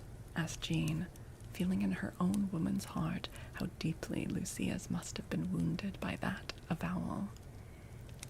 Hi, Shakur. Hello. This is a fantastic treatise on manipulation. Oh, she is very talented at manipulation. Oh my goodness. Poor girl. It was hard to bear, but her pride sustained her to the end. She owned that no pledge tied me, fully relinquished any claim my past behavior had seemed to have given her, and prayed that I might find another woman to love me as truly, tenderly as she had done. Jean, I felt like a villain, and yet I never plighted my word to her, never really loved her, and had a perfect right to leave her if I would. Did she speak of me? Yes. What did she say? Must I tell you? Oh, yes, tell me everything. I know she hates me, and I forgive her, knowing that I should hate any woman whom you loved. Are you jealous, dear? Of you, Gerald. And the fine eyes glanced up at him, full of a brilliancy that looked like the light of love. You make a slave of me already. How do you do it? I have never obeyed a woman before. Jean, I think you are a witch. Scotland is the home of weird, uncanny creatures who take lovely shapes for the bedevilment of poor, weak souls. Are you one of those fair deceivers? You are complimentary, laughed the girl. I am a witch, and one day my disguise will drop away and you will see me as I am. Old, ugly, bad, and lost. Beware of me in time. I've warned you. Now, love me at your peril. Coventry had paused as he spoke and eyed her with an unquiet look, conscious of some fascination which conquered yet brought no happiness. A feverish yet pleasurable excitement possessed him, a reckless mood, making him eager to obliterate the past by any rash act, any new experience which his passion brought. Jean regarded him with a wistful, almost woeful face for one short moment. Then a strange smile broke over it as she spoke in a tone of malicious mockery, under which lurked the bitterness of a sad truth. Coventry looked half bewildered, and his eye went from the girl's mysterious face to a dimly lighted window, behind whose curtains poor Lucia hid her aching heart, praying for him the tender prayers that loving women give to those whose sins are all forgiven for love's sake. His heart smote him, and a momentary feeling of repulsion came over him as he looked at Jean. She saw it, felt angry yet conscious of a sense of relief, for now that her own safety was so nearly secured, she felt no wish to do mischief, but rather a desire to undo what was already done and be at peace with all the world. To recall him to his allegiance, she sighed and walked on, saying gently, yet coldly, "Will you tell me what I ask before I answer your question, Mr. Coventry?" What Lucia said of you? Well, it was this. Beware of Miss Muir. We instinctively distrusted her when we had no cause. I believe in instincts, and mine have never changed, for she is not trying to delude me. Her art is wonderful. I feel yet cannot explain or detect it except in the working of events which her hand seems to guide. She has brought sorrow and dissension into this hitherto happy family. We are all changed, and this girl has done it. Me she can harm no further. You she will ruin if she can. Beware of her in time, or you will bitterly repent your blind infatuation. And what answer did you make? Asked Jean, as the last words came reluctantly from Coventry's lips. I told her that I loved you in spite of myself, and would make you my wife, in the face of all opposition. Now, Jean, your answer. Give me 3 days to think of it. Good night. And gliding from him, she vanished into the house, leaving him to roam about half the night, tormented with remorse, suspense, and the old distrust which would return when Jean was not there to banish it by her art. End of chapter. Oh my god, she is so horrible. Wow. Borix, hello. Ghost, thank you. Ardex, thank you for the pities. This poor family, right?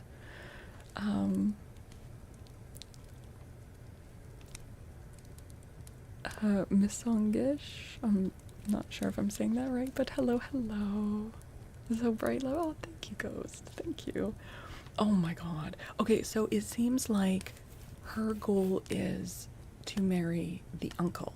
Now, if she is, like, if her main thing is just, like, being a gold digger, which includes, at this point, like, being a rank digger, because, so,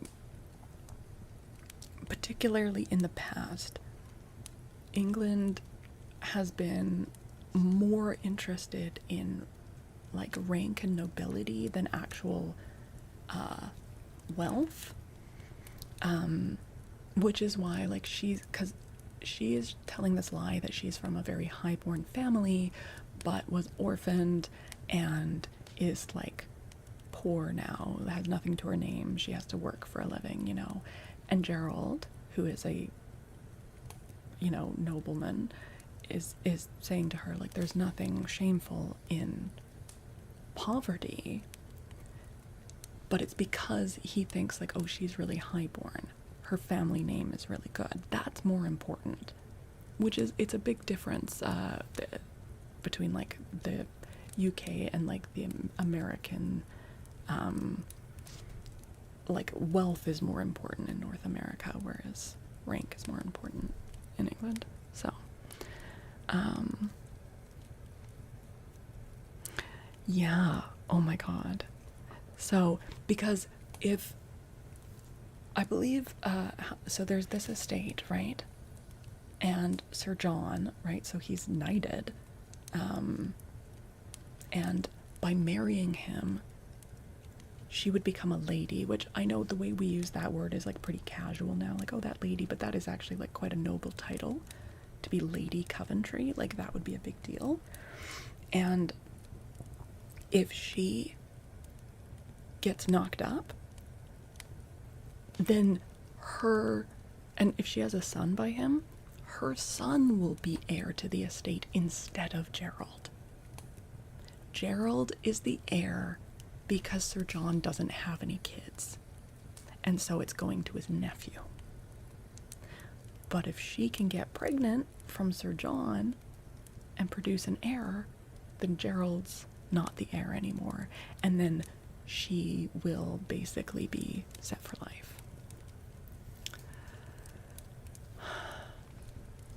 You're embarrassed because you're 21, sleep with your stuffed animal? Dude, that is nothing to be embarrassed about. Plushies are awesome. They're cozy, they're squishy, they're comfy. Don't feel embarrassed about that at all. Yes, Sir John and Gerald both think she's highborn, but just unfortunate circumstances. Yeah. Yeah.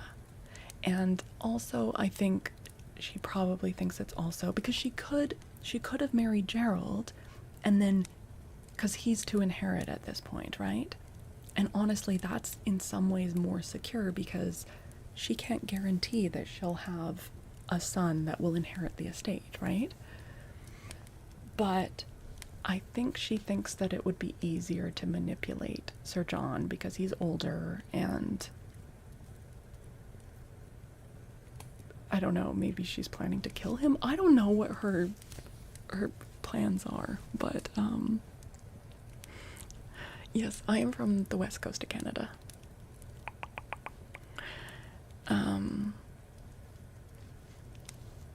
Okay, I have to say, reading the sentence, I am a collector, from someone whose username is show me your tongue is really unnerving. Do you just have, like, a pickle jar of tongues somewhere? Because that's... Sir John is have to... Well, the funny thing is, like, I was giving him, like, this really elderly voice, but he's, like, in his 50s. He's not that old by today's standards, you know? Yeah, he'll make her a widow sooner, yeah. But if she doesn't produce an heir, then it'll still be passed on to Gerald. So, you think she was actually highborn? Yeah, we don't know. We don't know. Like, out of everything she's saying and doing, we don't know which parts, if it's all lies or not. Artax, are you okay? What?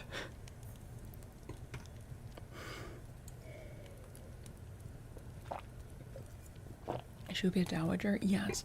I don't know what rights a dowager would have, especially if Gerald fucking hated her at this point. Because she turned him down for his uncle. Like, if Gerald inherits the estate, would he just allow her to keep, like, living there in comfort? Or, like, I don't know.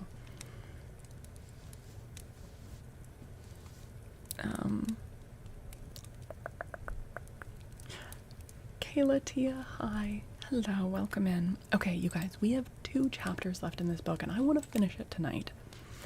I am going to take just a few minutes of break. I've got a bad back, so I'm gonna get up and stretch and maybe eat a little something. Artax, thank you for the 100 biddies. Because I'm going out of town tomorrow, and I would rather finish this before I go out of town, so. Fidge, yeah, you go to sleep whenever you need to, okay? But also, you know what? Show me your, no, I don't want to see your collection. That's gross and creepy. All right. Okay, I'll be back in just a few minutes, you guys.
Hello again.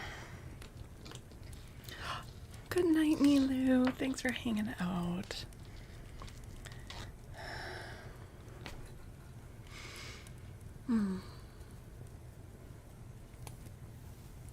All right. Next chapter.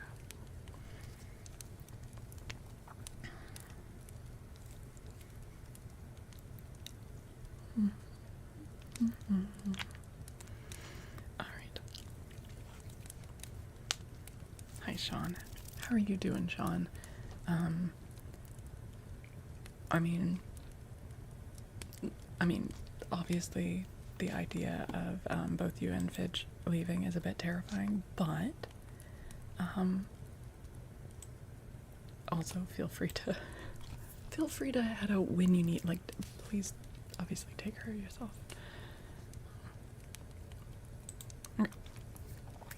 All right. We are at chapter 8. She is making fine work, the Coventry family. Yeah.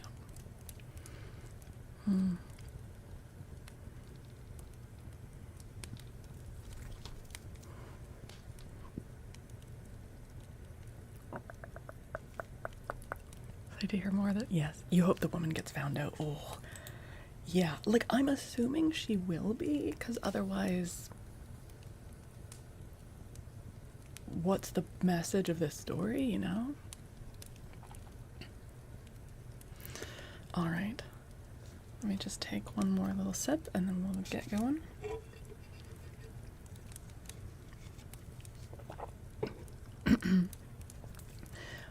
Oh yeah, and let me do the YouTube thing of saying, if you're enjoying it, please like the stream or drop a sub or what have you.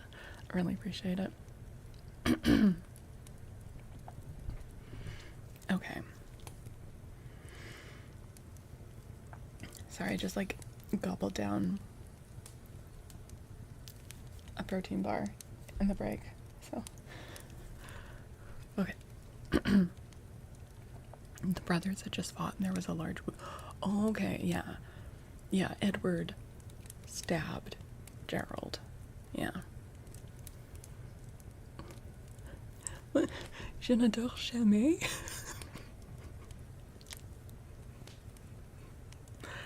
Non, je dors pendant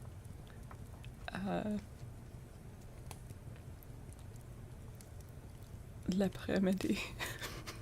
My French is so bad. Okay. All right. Chapter 8. Suspense. All the next day, Jean was in a state of the most intense anxiety, as every hour brought the crisis nearer, and every hour might bring defeat. For this.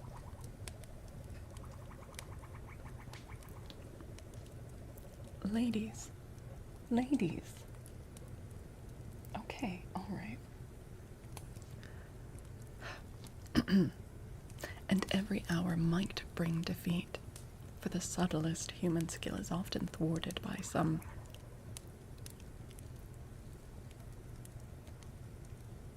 She sounds kind of like a bubbling cauldron, doesn't she? Cloud, yes. You're very impressive. You're very impressive. Okay, sorry guys.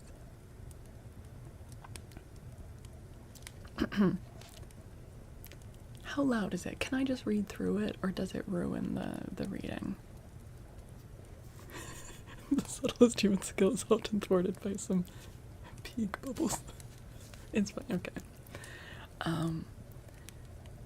For the subtlest human skill is often thwarted by some unforeseen accident. She longed to assure herself that Sir John was gone, but no servants came or went that day, and she could devise no pretext for sending to glean intelligence. She dared not go herself, lest the unusual act should excite suspicion, for she never went till evening. Even had she determined to venture, there was no time, for Mrs. Coventry was in one of her nervous states. Sorry, I just had a frog come up my throat because of the fast eating. Pig noises are never unwelcome. Oh, good. Oh, good. Don't spam that frog at me. Look. I did a protein bar and drink a bunch of liquid really fast. Okay.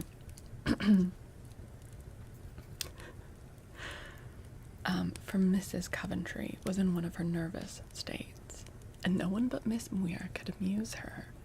Lucia was ill, and Miss Muir must give orders.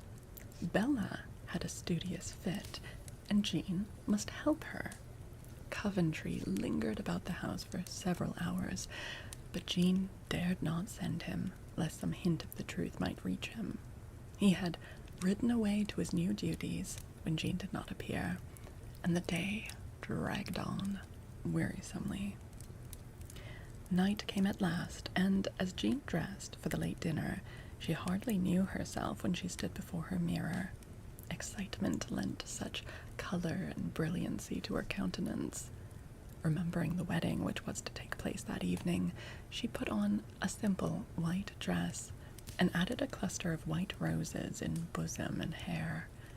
She often wore flowers, but in spite of her desire to look and seem as usual, Bella's first words as she entered the drawing room were, "Why, Jean, how like a bride you look! A veil and gloves would make you quite complete." "You forget one other trifle, Belle," said Gerald, with eyes that brightened as they rested on Miss Muir. "What is that?" asked his sister. "A bridegroom." Bella looked to see how Jean received this, but she seemed quite composed as she smiled one of her sudden smiles and merely said, "That trifle will doubtless be found when the time comes. Is Miss Beaufort too ill for dinner?" "She begs to be excused, and said you would be willing to take her place, she thought." "Oh, no, sorry, that was Bella. She begs to be excused, and said you would be willing to take her place, she thought." As innocent Bella delivered this message, Jean glanced at Coventry, who evaded her eye and looked ill at ease. "Hi, Angel's Pirate. Hello. Also, thank you for all the hearts over on YouTube. I can see them out of the corner of my eye. Thank you so much. It's very sweet."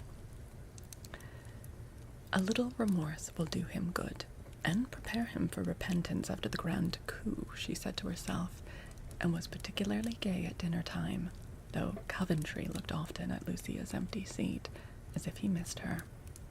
As soon as they left the table, Miss Muir sent Bella to her mother, and, knowing that Coventry would not linger long at his wine, she hurried away to the hall.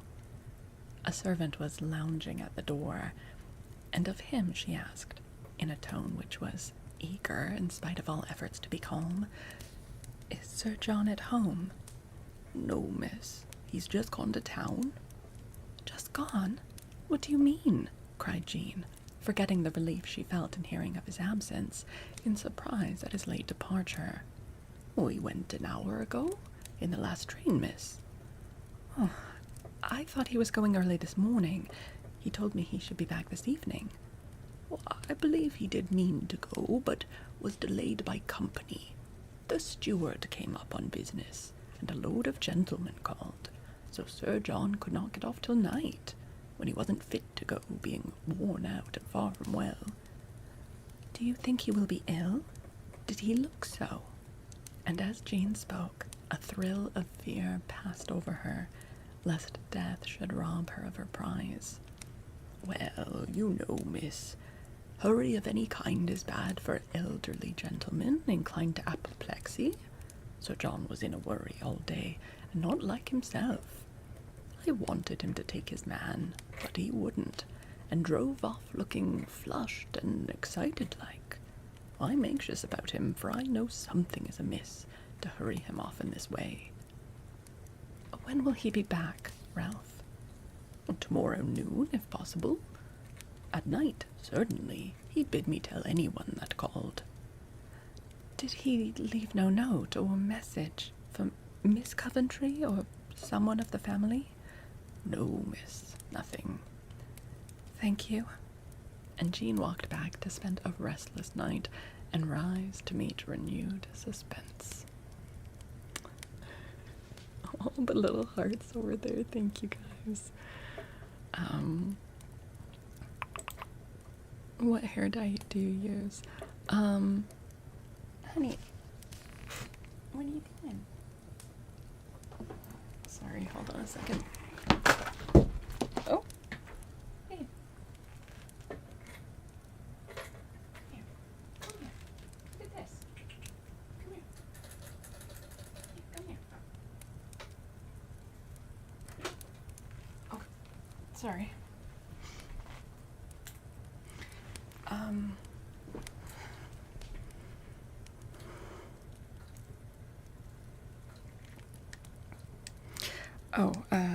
What hair dye do I use?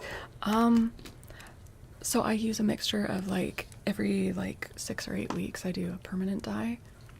And then between that I use a semi-permanent Arctic Fox to kind of brighten it up. Okay.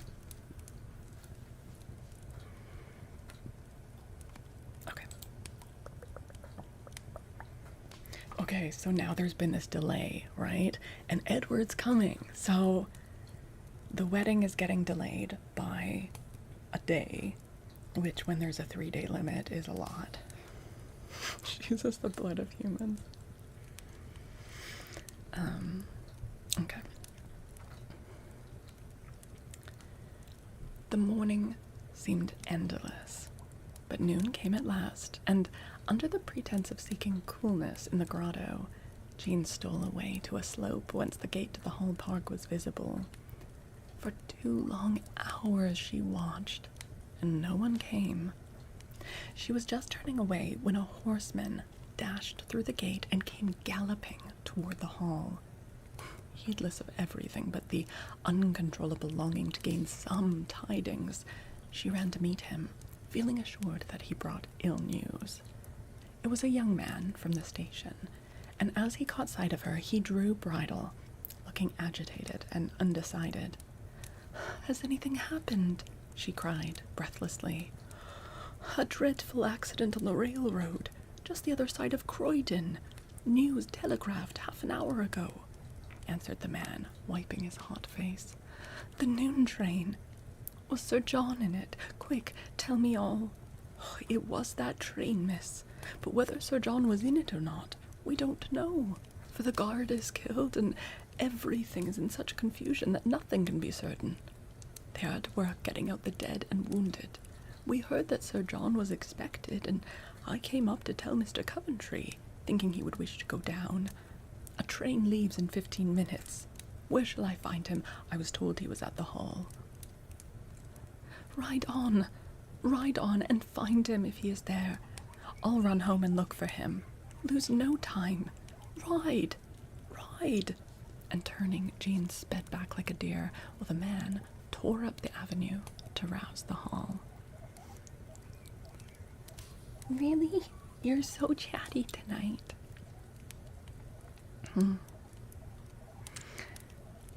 Coventry was there, and went off at once, leaving both hall and house in dismay. Fearing to betray the horrible anxiety that possessed her, Jean shut herself up in her room and suffered untold agonies as the day wore on, and no news came.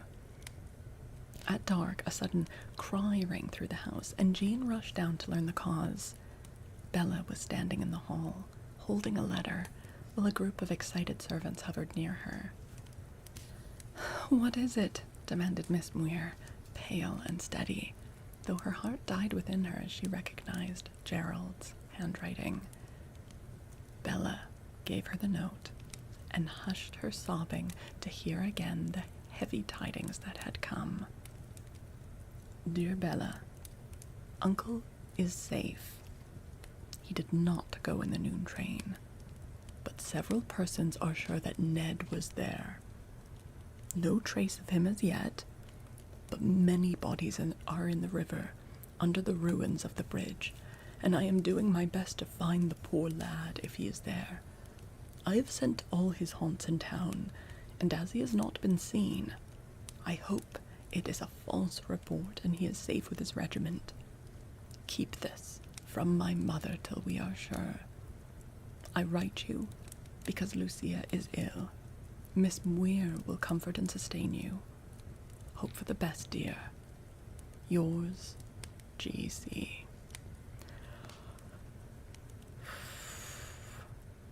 Those who watched Miss Muir as she read these words wondered at the strange expressions which passed over her face, for the joy which appeared there as Sir John's safety was made known did not change to grief or horror at poor Edward's possible fate. The smile died on her lips, but her voice did not falter, and in her downcast eyes shone an inexplicable look of something like triumph. No wonder, for if this was true, the danger which menaced her was averted for a time, and the marriage might be consummated without such desperate haste. This sad and sudden event seemed to her the mysterious fulfillment of a secret wish, and though startled, she was not daunted, but inspirited, for fate seemed to favor her designs. She did comfort Bella, control the excited household, and keep the rumors from Mrs. Coventry all that dreadful night. At dawn, Gerald came home exhausted and bringing no tidings of the missing man. He had telegraphed to the headquarters of the regiment and received a reply stating that Edward had left for London the previous day, meaning to go home before returning. The fact of his having been at the London station was also established, but whether he left by train or not was still uncertain. The ruins were still being searched, and the body might yet appear. "Is Sir John coming at noon?" asked Jean, as the three sat together in the rosy hush of dawn, trying to hope against hope. No. Oh, sorry, yeah, I was just checking whose dialogue it was. No, he had been ill, I learned from young Gower, who was just from town, and so had not completed his business. I sent him word to wait till night, for the bridge won't be passable till then. Now I must try to rest an hour. I've worked all night and have no strength left. Call me the instant any messenger arrives. With that, Coventry went to his room. Bella followed to wait on him, and Jane roamed through house and grounds, unable to rest. And the morning was far spent when the messenger arrived. Jean went to receive his tidings with the wicked hope still lurking at her heart. "Is he found?" she asked calmly, as the man hesitated to speak. "Yes, ma'am." "You are sure?" "I am certain, ma'am, though some won't say till Mr. Coventry comes to look." "Is he alive?" And Jean's white lips trembled as she put the question. Is this ASMR? Yes. Yeah. ASMR reading. Yeah. "Oh, no, ma'am. That warn't possible under all them stones and water. The poor young gentleman is so wet and crushed and torn, no one would know him, except for the uniform and the white hand with the ring on it." Jean sat down, very pale, and the man described the finding of the poor, shattered body. As he finished, Coventry appeared, and with one look of mingled remorse, shame, and sorrow, the elder brother went away to find and bring the younger home. Jean crept into the garden like a guilty thing, trying to hide the satisfaction which struggled with a woman's natural pity for so sad an end to this brave young life. "Why waste tears or feign sorrow when I must be glad?" she muttered as she paced to and fro along the terrace. "The poor boy is out of pain, and I am out of danger."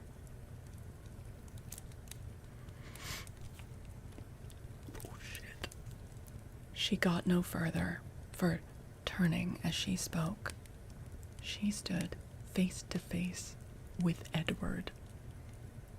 What? Huh? Okay. Bearing no mark of peril on dress or person, but stalwart and strong as ever, he stood there looking at her with contempt and compassion struggling in his face. As if turned to stone, she remained motionless, with dilated eyes, arrested breath, and paling cheek. He did not speak, but watched her, silently, till she put out a trembling hand, as if to assure herself by touch that it was really he. Then he drew back, and as if the act convinced as fully as words, she said, slowly, "They told me you were dead." "And you were glad to believe it?"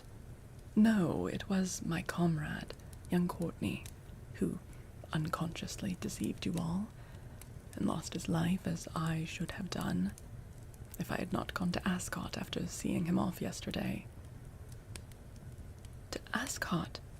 echoed Jean, shrinking back, for Edward's eye was on her, and his voice was stern and cold. "Yes, you know the place. I went there to make inquiries concerning you, and was well satisfied. Why are you still here?" "The 3 days are not over yet. I hold you to your promise. Before night I shall be gone. Till then you will be silent, if you have honor enough to keep your word." "I have." Edward took out his watch, and as he put it back, said, with cool precision, "It is now 2.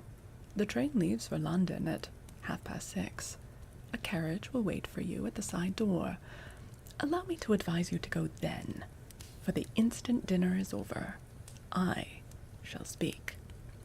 And with a bow he went into the house, leaving Jean nearly suffocated with a throng of contending emotions. For a few minutes she seemed paralyzed, but the native energy of the woman forbade utter despair till the last hope was gone.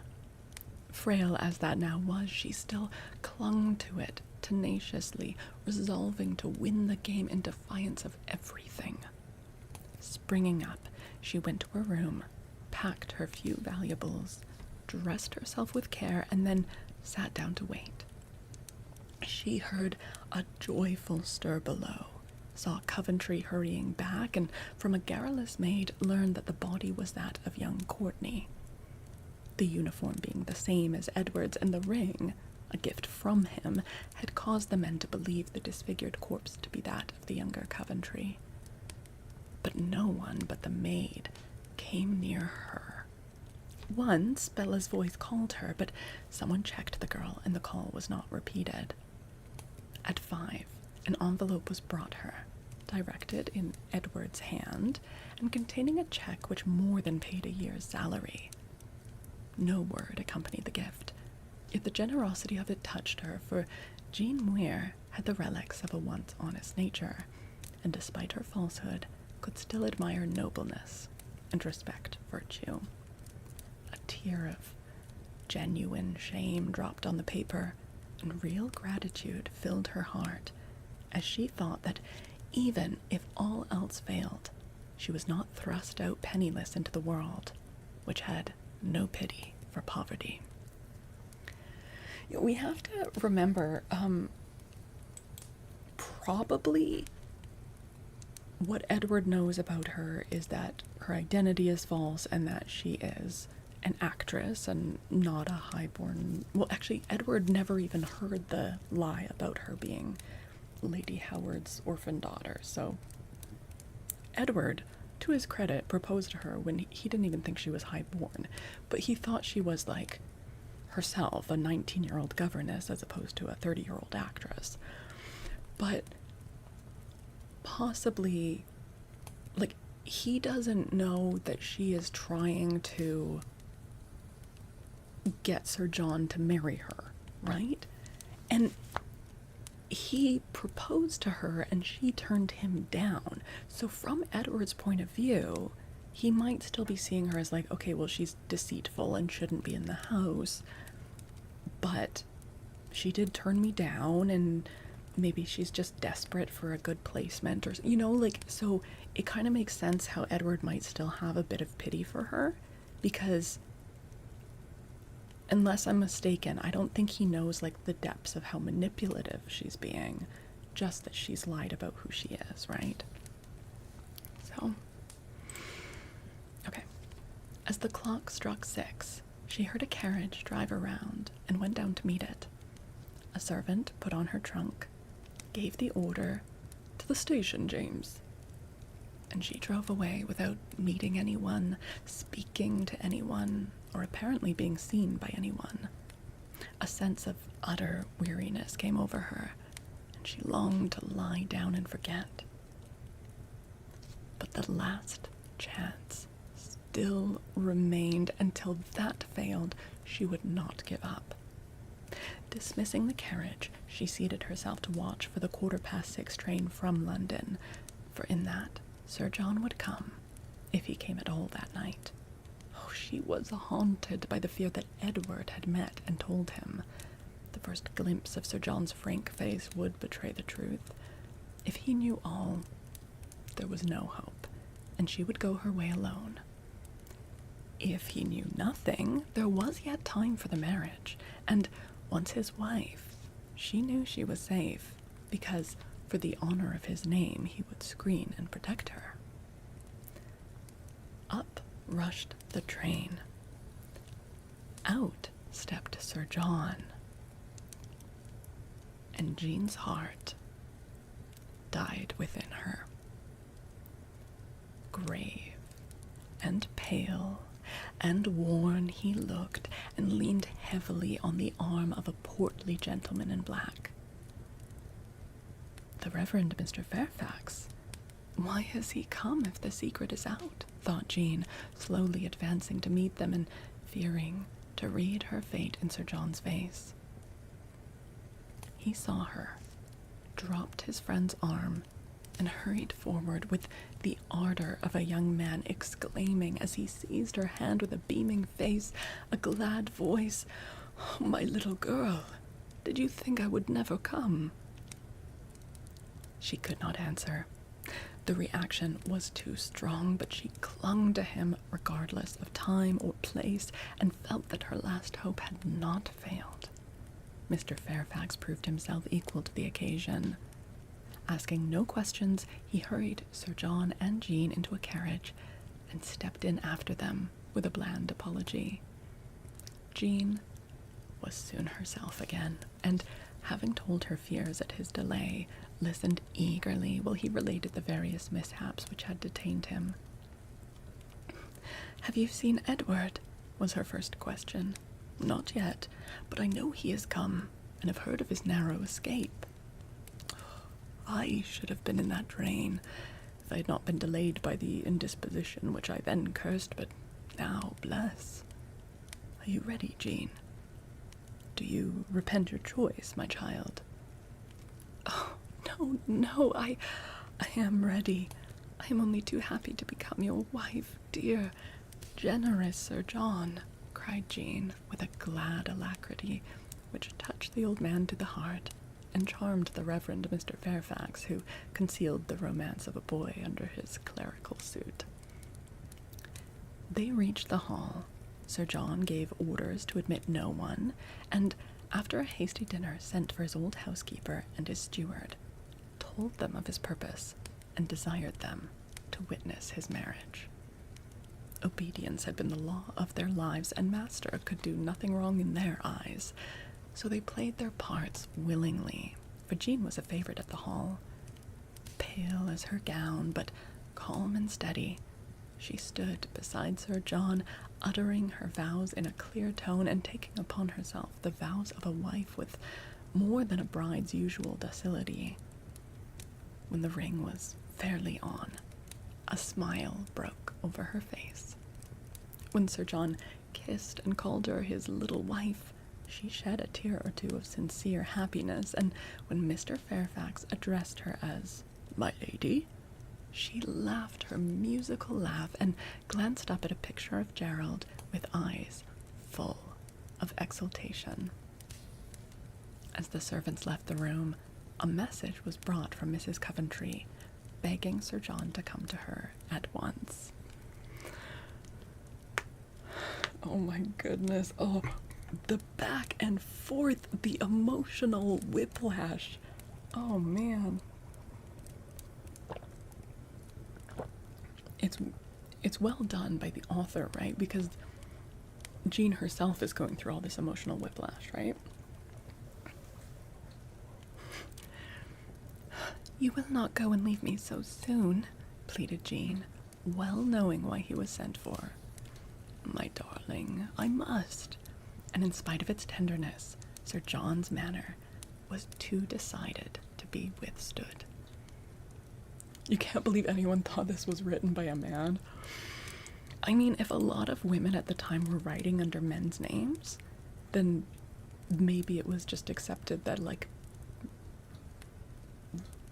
men could really skillfully write women, you know? But they were actually women all along writing them. "Then I shall go with you," cried Jean, resolving that no earthly power should part them. End of chapter. Oh my god. You guys, okay. She's gonna go back to the house where all the family is on the arm of Sir John. Edward's gonna out her, and we're gonna see what Sir John does. They have not banged yet, which, like, I don't know exactly what the marriage laws were. If, like, it hasn't been. She's banking on the fact that, like, his pride and his good name, since there were witnesses, including the Reverend, that he won't, like, ditch her. When will the shoe drop? I know. Well, this is the last chapter, you guys. Artax, thank you. Has she been planning a consummation? I mean, it would be in her best interest to do it as quickly as possible. Okay. Chapter 9. Lady Coventry. It's so interesting to have, like especially for the time, to have, which, like, on the surface feels like a very, like, oh, it's like a Jane Austen romance book, except for it's from the point of view of, like, the bad guy. The bad girl carries different connotations, but you know what I mean? She's like the villain of the story. It's very interesting. Okay. Chapter 9. Lady Coventry. When the first excitement of Edward's return had subsided, and before they could question him as to the cause of this unexpected visit, he told them that, after dinner, their curiosity should be gratified, and, meantime, he begged them to leave Miss Muir alone, for she had received bad news, and must not be disturbed. The family, with difficulty, restrained their tongues, and waited impatiently. Gerald confessed his love for Jean, and asked his brother's pardon for betraying his trust. He had expected an outbreak, but Edward only looked at him with pitying eyes and said, sadly, "You too. I have no reproaches to make, for I know what you will suffer when the truth is known." "What do you mean?" demanded Coventry. "You will know soon, my poor Gerald, and we will comfort one another." Nothing more could be drawn from Edward till dinner was over, the servants gone, and all the family alone together. Then, pale and grave, but very self-possessed, for trouble had made a man of him, he produced a packet of letters and said, addressing himself to his brother, Jean Weir has deceived us all. I know her story. Let me tell it before I read her letters. Oh, stop. I'll not listen to any false tales against her. The poor girl has enemies who belie her, cried Gerald, starting up. For the honor of the family, you must listen and learn what fools she has made of us. I can prove what I say and convince you that she has the art of a devil. Sit still 10 minutes, then go if you will. Edward spoke with authority, and his brother obeyed him with a foreboding heart. I met Sydney, and he begged me to beware of her. Nay, listen, Gerald. I know she has told her story, and that you believe it, but her own letters convict her. She tried to charm Sydney as she did us, and nearly succeeded in inducing him to marry her. Rash and wild as he is still a gentleman, and when an incautious word of hers roused his suspicions, he refused to make her his wife. A stormy scene ensued, and hoping to intimidate him, she feigned to stab herself, as if in despair. She did wound herself, but failed to gain her point and insisted upon going to a hospital to die. Lady Sydney, good, simple soul, believed the girl's version of the story, thought her son was in the wrong, and when he was gone, tried to atone for his fault by finding Jean Weir another home. She thought Gerald was soon to marry Lucia, and that I was away, so sent her here as a safe and comfortable retreat. But Ned, are you sure you believe all this? Is Sydney to be believed? Began Coventry, still incredulous. To convince you, I'll read Jean's letters before I say more. They were written to an accomplice and were purchased by Sydney. There was a compact between the two women that each should keep the other informed of all adventures, plots, and plans, and share whatever good fortune fell to the lot of either. Thus Jean wrote freely, as you shall judge. The letters concern us alone. The first was written a few days after she came.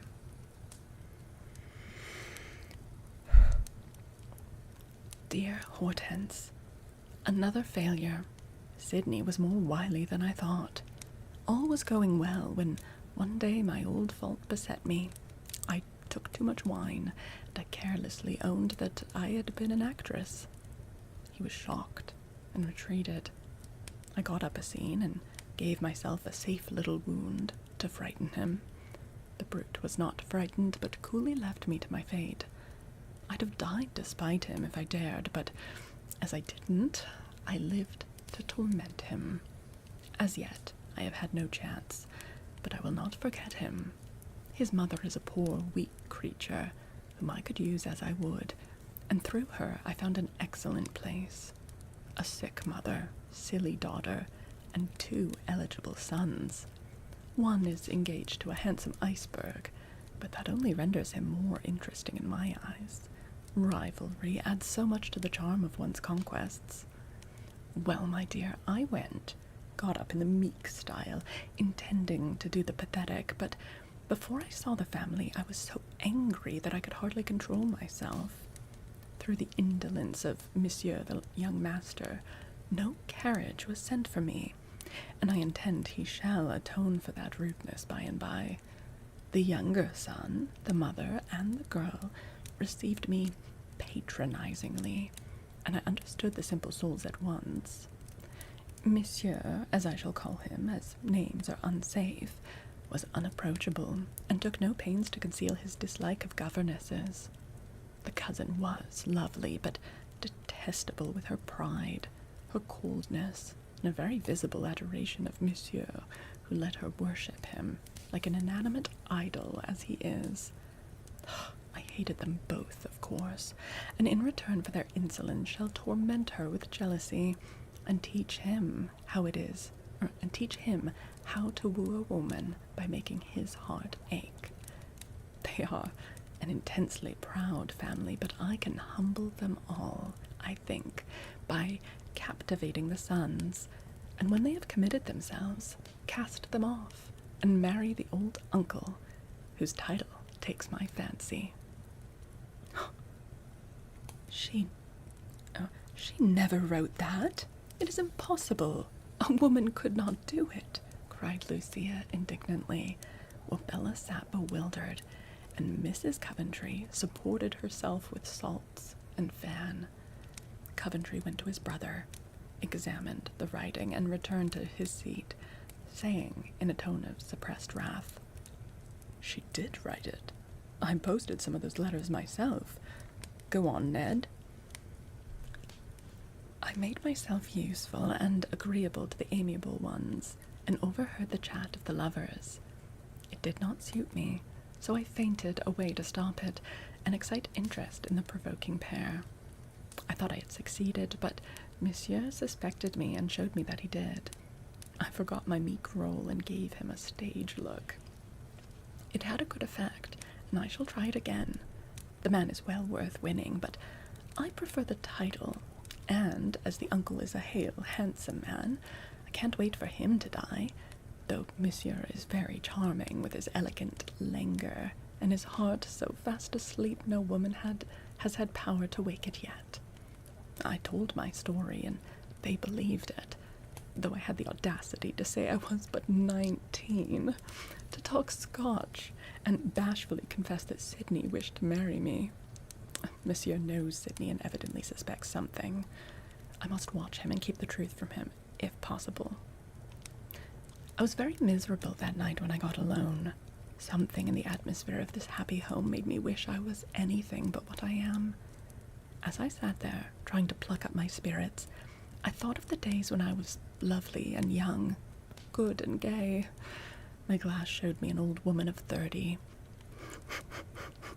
For my false locks were off, my paint gone, and my face was without its mask.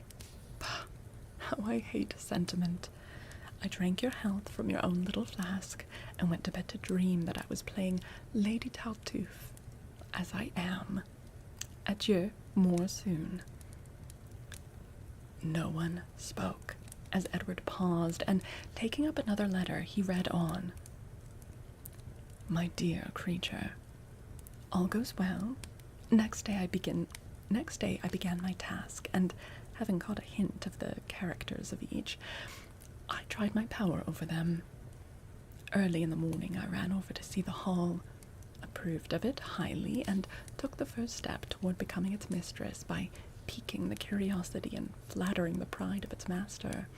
His estate is his idol. I praised it with a few artless compliments to himself, and he was charmed. The cadet of the family adores horses. I risked my neck to pet his beast, and he was charmed. The little girl is romantic about flowers. I made a posy and was sentimental, and she was charmed. The fair icicle loves her departed mamma. I had raptures over an old picture, and she thawed. Monsieur is used to being worshipped. I took no notice of him, and by the natural perversity of human nature, he began to take notice of me. He likes music. I sang, and stopped when he'd listened long enough to want more. Oh, he is lazily fond of being amused. I showed him my skill, but refused to exert it in his behalf. In short, I gave him no peace till he began to wake up. In order to get rid of the boy, I fascinated him, and he was sent away. Poor lad, I rather liked him, and if the title had been nearer, would have married him. Many thanks for the honor, and Edward's lip curled with intense scorn. But Gerald sat like a statue, his teeth set, his eyes fiery, his brows bent, waiting for the end. The passionate boy nearly killed his brother, but I turned the affair to good account, and bewitched Monsieur by playing nurse, till Vashti, the icicle, interfered. Then I enacted injured virtue, and kept out of his way, knowing that he would miss me. I mystified him about S by sending a letter where S would not get it, and got up all manner of soft scenes to win this proud creature. I get on well, and meanwhile privately fascinate Sir J by being daughterly and devoted. He is a worthy old man, simple as a child, honest as the day, and generous as a prince. I shall be a happy woman if I win him, and you shall share my good fortune. So wish me success. This is the third, and contains something which will surprise you, Edward said as he lifted another paper. Hortense, I've done what I once planned to do on another occasion. You know, my handsome, dissipated father married a lady of rank for his second wife. I never saw Lady Howard but once, for I was kept out of the way. Finding that this good Sir J knew something of her when a girl, and being sure that he did not know of the death of her little daughter, I boldly said I was the child, and told a pitiful tale of my early life. It worked like a charm. He told Monsieur, and both felt the most chivalrous compassion for Lady Howard's daughter. Though before they had secretly looked down on me, and my real poverty and my lowliness, that boy pitied me with an honest warmth, and never waited to learn my birth. I don't forget that, and shall repay it if I can.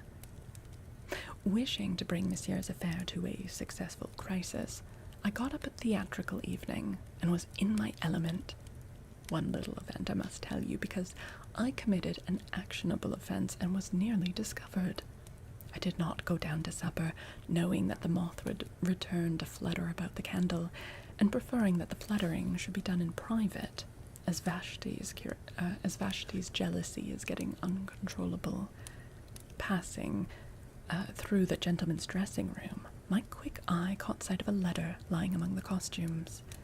It was no stage affair, and an odd sensation of fear ran through me as I recognized the hand of S. I'd feared this, but I believe in chance, and having found the letter, I examined it. You know I can imitate almost any hand. When I read in this paper the whole story of my affair with S, truly told, and also that he had made inquiries into my past life and discovered the truth, I was in a fury. To be so near success and fail was terrible, and I resolved to risk everything. I opened the letter by means of a heated knife blade under the seal. Therefore, the envelope was perfect. Imitating S.'s hand, I penned a few lines in his hasty style, saying that he was at Baden, so that if Monsieur answered, the reply would not reach him, for he is in London, it seems.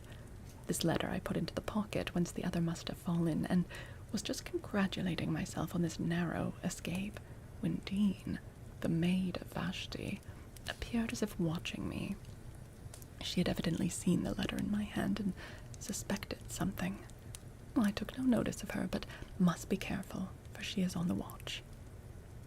After this evening closed with strictly private theatricals, in which Monsieur and myself were the only actors, to make sure that he received my version of the story first, I told him a romantic story of S.'s persecution, and he believed it. This I followed up by a moonlight episode behind a rose hedge, and sent the young gentleman home in a half-dazed condition. What fools men are. She is right, muttered Coventry, who had flushed Charlotte. No, not Charlotte.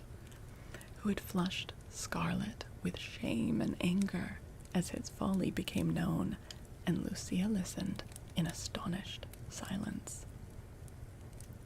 Only one more, and my distasteful task will be nearly over, said Edward, unfolding the last of the papers. This is not a letter, but a copy of one written 3 nights ago. Dean boldly ransacked Jean Weir's desk while she was at the hall, and, fearing to betray the deed by keeping the letter, she made a hasty copy, which she gave me today, begging me to save the family from disgrace. This makes the chain complete. Go now if you will, Gerald. I would gladly spare you the pain of hearing this. I will not spare myself. I deserve it. Read on, replied Coventry, guessing what was to follow and nerving himself to hear it. Reluctantly, his brother read these lines. The enemy has surrendered. Give me joy, Hortense. I can be the wife of this proud monsieur, if I will. I think what an honor for the divorced wife of a disreputable actor. Oh, she's divorced as well. Okay. I laugh at the farce and enjoy it, for I only wait till the prize I desire is fairly mine, to turn and reject this lover who's proved himself false to brother, mistress, and his own conscience. I resolved to be revenged on both, and I have kept my word. For my sake he cast off the beautiful woman who truly loved him. He forgot his promise to his brother, and put by his pride to beg of me the worn-out heart that is not worth a good man's love. Oh well, I am satisfied, for Vashti has suffered the sharpest pain a proud woman can endure, and will feel another pang when I tell her that I scorn her recreant lover, and give him back to her, to deal with as she will. Coventry started from his seat with a fierce exclamation, but Lucia bowed her face upon her hands, weeping, as if the pang had been sharper than even Jean foresaw. Oh my god, you guys. Very clever of the author to let us all in on her being a fraud from the start. Makes it very interesting. Yes, exactly, and on. This would not have worked as a story otherwise. Like, oh yeah, this was really well written. Really well written.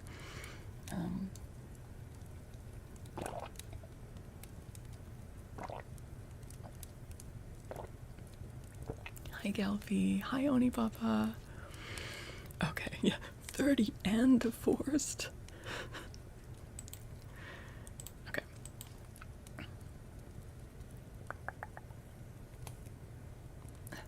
Send for Sir John.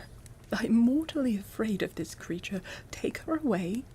Do something to her. Oh, my poor Bella, what a companion for you. Send for Sir John at once, cried Mrs. Coventry incoherently, and clasped her daughter in her arms as if Jane Muir would burst in to annihilate the whole family. Edward alone was calm. I have already sent, and while we wait, let me finish this story. It is true that Jean is the daughter of Lady Howard's husband, the pretended clergyman, but really a worthless man who married her for her money. Her own child died, but this girl, having beauty, wit, and a bold spirit, took her fate into her own hands and became an actress.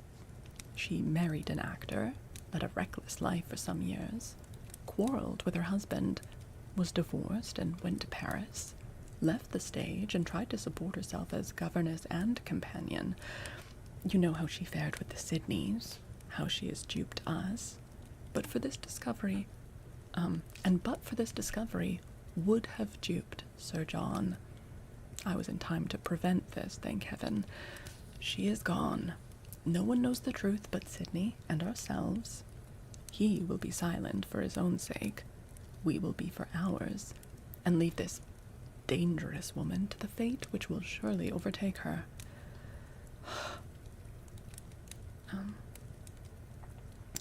Thank you. It has overtaken her, and a very happy one she finds it. A soft voice uttered the words, and an apparition appeared at the door, which made all start and recoil with amazement. Jean Muir, leaning on the arm of Sir John. Oh, shit. How dare you return, began Edward, losing the self-control so long preserved. How dare you insult us by coming back to enjoy the mischief you have done? Uncle, you do not know that woman. Hush, boy. I will not listen to a word unless you remember where you are, said Sir John, with a commanding gesture. Remember your promise. Love me, forgive me, protect me, and do not listen to their accusations. whispered Jean, whose quick eye had discovered the letters. I will. Have no fears, my child, he answered, drawing her nearer as he took his accustomed place before the fire, always lighted when Mrs. Coventry was down. Gerald, who had been pacing the room excitedly, paused behind Lucia's chair as if to shield her from insult. Bella clung to her mother, and Edward, calming himself by a strong effort, handed his uncle the letters, saying briefly, "Look at those, sir, and let them speak." "I will look at nothing, hear nothing, believe nothing which can in any way lessen my respect and affection for this young lady. She has prepared me for this. I know the enemy who is unmanly enough to belie and threaten her. I know that you both are unsuccessful lovers, and this explains your unjust, uncourteous treatment now. We all have committed faults and follies. I freely forgive Jean hers, and desire to know nothing of them from your lips. If she has innocently offended, pardon it for my sake, and forget the past." "But, uncle, we have proofs that this woman is not what she seems. Her own letters convict her." "Read them, and do not blindly deceive yourself," cried Edward, indignant at his uncle's words. A low laugh startled them all, and in an instant they saw the cause of it. While Sir John spoke, Jean had taken the letters from the hand which he had put behind him, a favorite gesture of his, and, unobserved, had dropped them on the fire. The mocking laugh, the sudden blaze, showed what had been done. Both young men sprang forward, but it was too late. The proofs were ashes, and Jean Muir's bold, bright eyes defied them, as she said, with a disdainful little gesture, "Hands off, gentlemen. You may degrade yourself to the work of detectives, but I am not a prisoner yet. Poor Jean Muir you might harm, but Lady Coventry is beyond your reach." Oh, shit. Oh, I mean, she knows how to deliver a line, goddamn. "Lady Coventry," echoed the dismayed family, in varying tones of incredulity, indignation, and amazement. "Aye, my dear and honored wife," said Sir John, with a protecting arm about the slender figure at his side. And in the act, the words, there was a tender dignity that touched the listeners with pity and respect for the deceived man. "Receive her as such, and for my sake, forbear all further accusation," he continued steadily. "I know what I have done. I have no fear that I shall repent it. If I am blind, let me remain so till time opens my eyes." He's like, "I don't even care if it is true. I have a young wife." I mean, young to him, regardless. She may be a lot older than she told them, but she's still like 20 years younger than him, so. "We are going away for a little while, and when we return, let the old life return again, unchanged, except that Jean makes sunshine for me as well as for you." Yeah, he's like, "Let me enjoy my honeymoon." No one spoke, for no one knew what to say. Jean broke the silence, saying coolly, "May I ask how those letters came into your possession?" "I'm tracing out your past life. Sydney found your friend Hortense. She was poor, money bribed her, and your letters were given up to him as soon as received. Traitors are always betrayed in the end," replied Edward sternly. Jean shrugged her shoulders and shot a glance at Gerald, saying with her significant smile, "Remember that, monsieur, and allow me to hope that in wedding, you will be happier than in wooing. Receive my congratulations, Miss Beaufort, and let me beg of you to follow my example, if you would keep your lovers." Here all the sarcasm passed from her voice, the defiance from her eye, and the one unspoiled attribute which still lingered in this woman's artful nature shone in her face as she turned toward Edward and Bella at their mother's side. "You have been kind to me," she said with grateful warmth. "I thank you for it, and will repay it if I can. To you I will acknowledge that I am not worthy to be this good man's wife, and to you I will solemnly promise to devote my life to his happiness. For his sake, forgive me, and let there be peace between us." There was no reply, but Edward's indignant eyes fell before hers. Bella half put out her hand, and Mrs. Coventry sobbed as if some regret mingled with her resentment. Jane seemed to expect no friendly demonstration, and to understand that they forbore for Sir John's sake, not for hers, and to accept their contempt of her. Oh, and to accept their contempt as her just punishment. "Come home, love, and forget all this," said her husband, ringing the bell and eager to be gone. "Lady Coventry's carriage."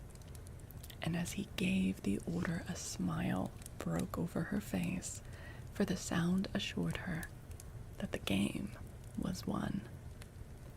Pausing an instant on the threshold before she vanished from their sight, she looked backward, and fixing on Gerald the strange glance he remembered well, she said, in her penetrating voice, "Is not the last scene better than the first?"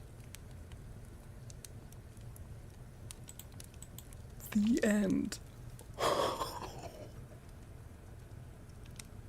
She gets away with it. Oh shit. She fucking pulls it off. Damn, I did not see that happening. Artex, thank you for the 100 biddies. I really thought that she was like gonna be exposed in the— oh my god, she fucking did it. And look, she's horrible. But I enjoyed her as a character, you know, like obviously I wouldn't want someone like that in my life, but what a great character that, like, even though I was like, what a horrible person, part of me is like admiring the hustle, you know? Oh, yeah. Holy shit. That was so good. It was so well written. Oh my god.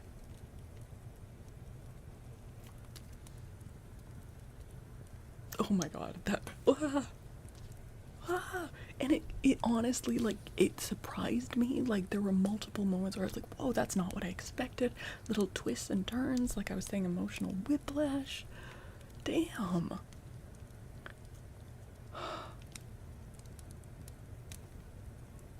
How the letters get read right before she burns them. But, like, if the letters had been destroyed before Edward could burn them, then it would have been like, it would have been less satisfying, because everyone would have assumed Edward was lying because he's butthurt. Gerald wouldn't have believed Edward, and he would have been heartbroken about Jean. But because Gerald heard the letters, he, like, stops loving Jean because he's so appalled by all of this. So he doesn't have to, like, I don't know, damn, her last words to Lucia as well, basically like, "Here you go, dear. You can have him back. My congratulations. Take my advice and, like, get him to put a ring on it quickly because you need to hold on to your men better." But now Lucia is faced with, like, does she take him back, knowing that he, like, you know, like, the spite that went into that was just for spite, you know? she made Gerald dump her so that even if they get back together, she will always remember that he had dumped her and chose Jean first. She promised to hurt her, and she did. Yeah. It was not just like someone, like a lower class woman being like, okay, I want to marry high and like secure a nice life or whatever. She's also spiteful. Yeah. Like, it wasn't just about being a gold digger. She's also, some of it was just to punish people.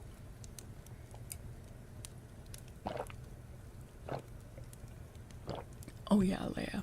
Like, 30 is young in today's view, but I mean, it still would be weird if like a 30-year-old woman was, and this happens all the time on the internet, but people think it's weird if like a 30-year-old woman is pretending to be 19. Like, 30's not old, but it's a big difference from 19, you know?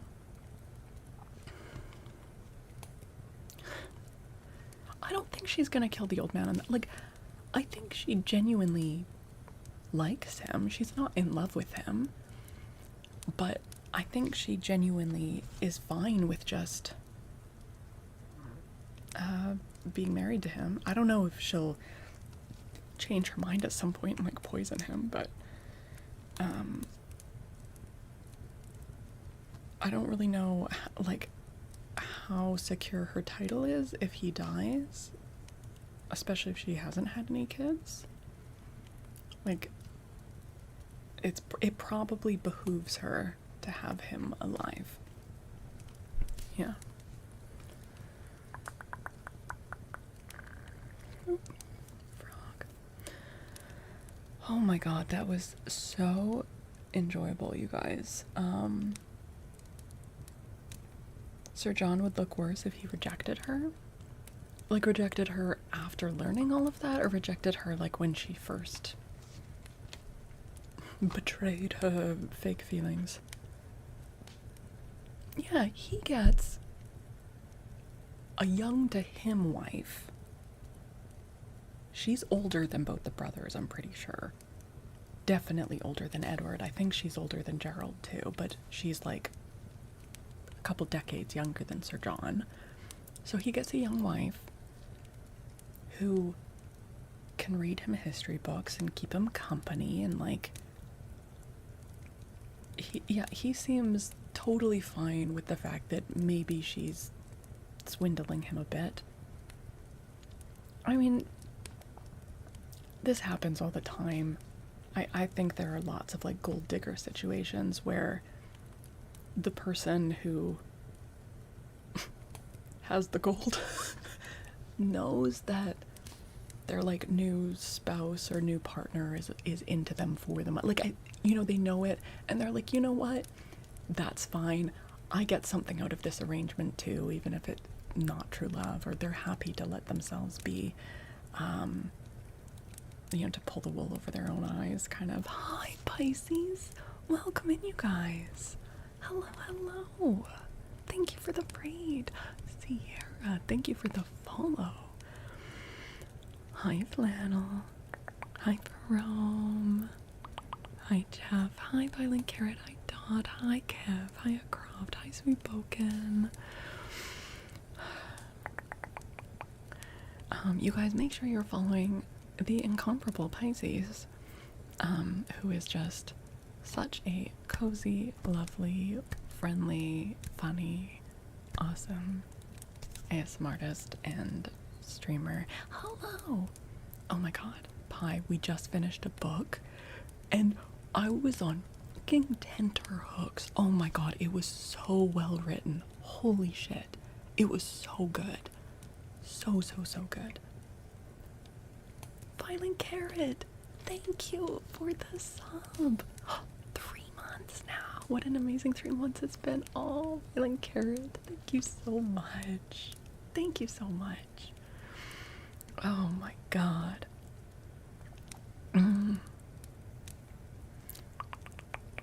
Yeah, will it be on YouTube? It is already. I'm multi-streaming on YouTube, so I will put it into a playlist. And eventually it will be edited so that all the chit chat is, you know, cut out of it. But for now, I'll make a playlist at least that's just of the VODs, you know. Damn. That book just exceeded my expectations. That was so, so good. Photomac, thank you for the follow. So, so good. Oh my god. I just get this like jazzed up energy from good literature. God damn, it was so well done. Like good story, but like also well written. It was just, oh, I'm thrilled. I'm thrilled.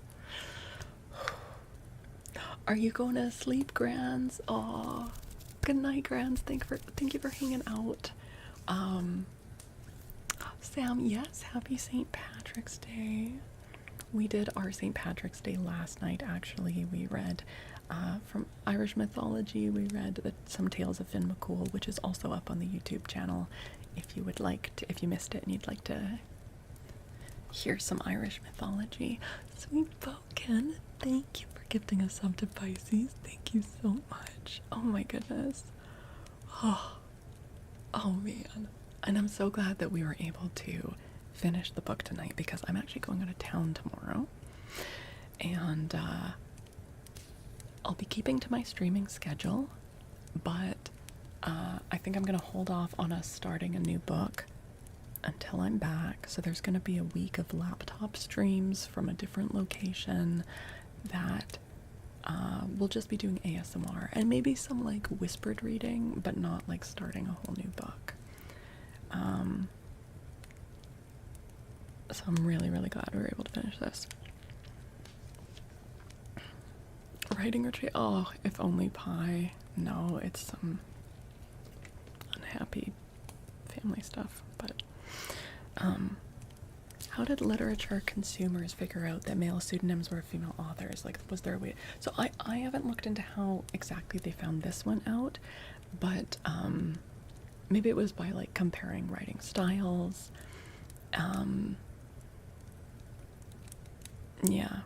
Oh, but okay, speaking of writing retreat though, oh, wait, check it out.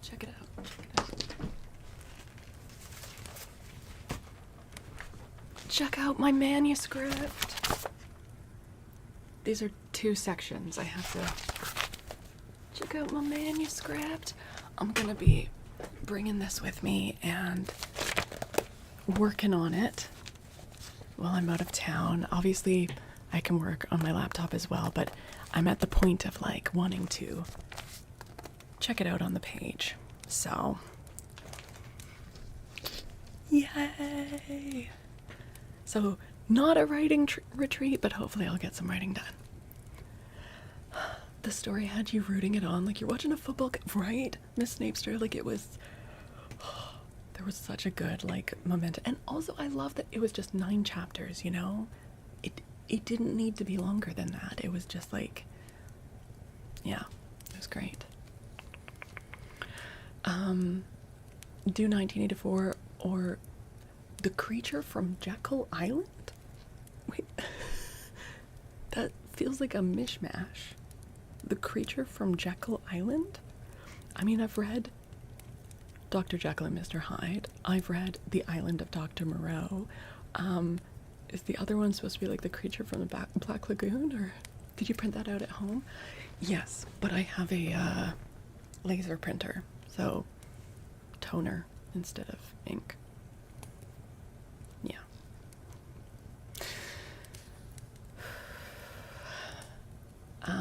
Historical documentaries give you those vibes. I was saying, right. Hi, Jono. Hello. Carmilla and Jean Weir fanfic. Oh my god. Carmilla would win. Look. Lying actress versus centuries-old vampire? There's no contest. Like, yes, Jean Weir is manipulative, but Carmilla's a freaking vampire, okay? The Creature from Jekyll Island is a conspiracy theory about the founding of the U.S. tax system. What the fuck? I'm Canadian. That's okay. Why are you asking me about that?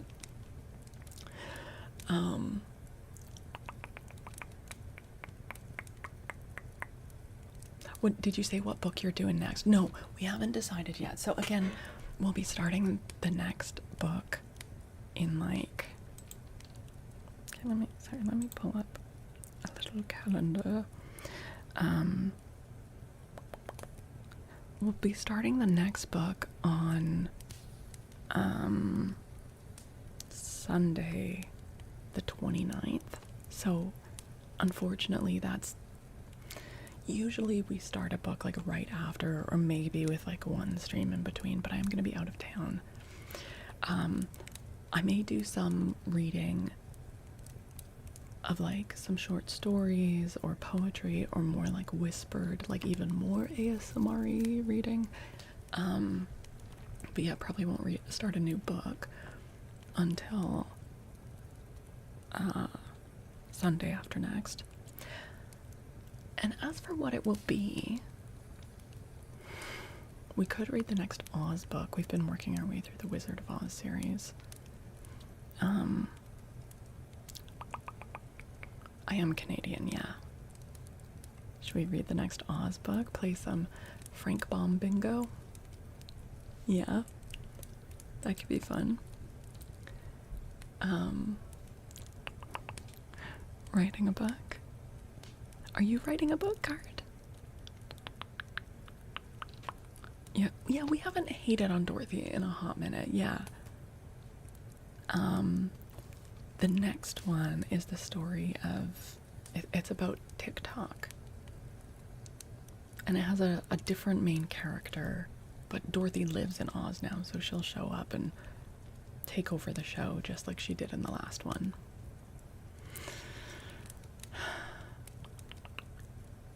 What, Parathis, you didn't know that I'm Canadian? Really?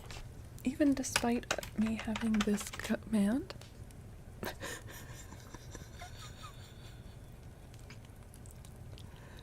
Despite that?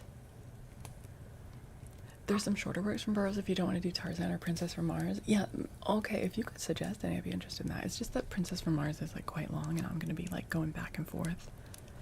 Maybe you're just really passionate about Canada. I mean, fair. And the way she says bagel. Shut up.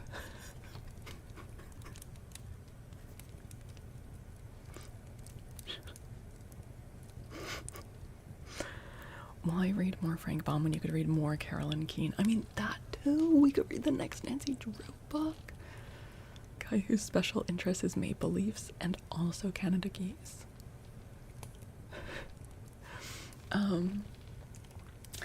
Miss Snavester, thank you so much for hanging out. It was very nice to meet you. I hope that we see you again. Miss Snavester, I might not be going live on this YouTube channel for like the next week. Make sure you're following the Twitch channel if you want to catch my content in the meantime. So, yeah, because I'm going to be streaming from my laptop over the next week, and I don't think it can handle multi-streaming. So, don't get her wound up about beanies either. You mean toques? You mean toques?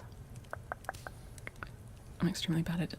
To be fair, I have one of the less obvious Canadian accents. It's a lot more neutral, and by neutral I mean like closer to like just like a West Coast TV accent kind of thing. You know, like sometimes a more Canadian accent comes out, but like I've like I remember when I was traveling like in Europe and I was like, wait, I hear people with my accent, but they were actually from Seattle. So it's just that West Coast accent that ends up on TV a lot, so it isn't picked up on as much. Dizzy, thank you for that 10 stream streak. Thank you. The stream is tagged Canadian and Canada too. Yeah, gotta show my Canadian pride. Get her wound up. Yeah, what was it that brought my Canadian accent really out recently during one of the past laptop streams? Oh, you guys were asking if who would win in a fight, Australian kangaroo or a Canadian moose? I was like, a moose, bud. Be a fucking moose, bud. Okay, I'm going to wrap up the YouTube streams.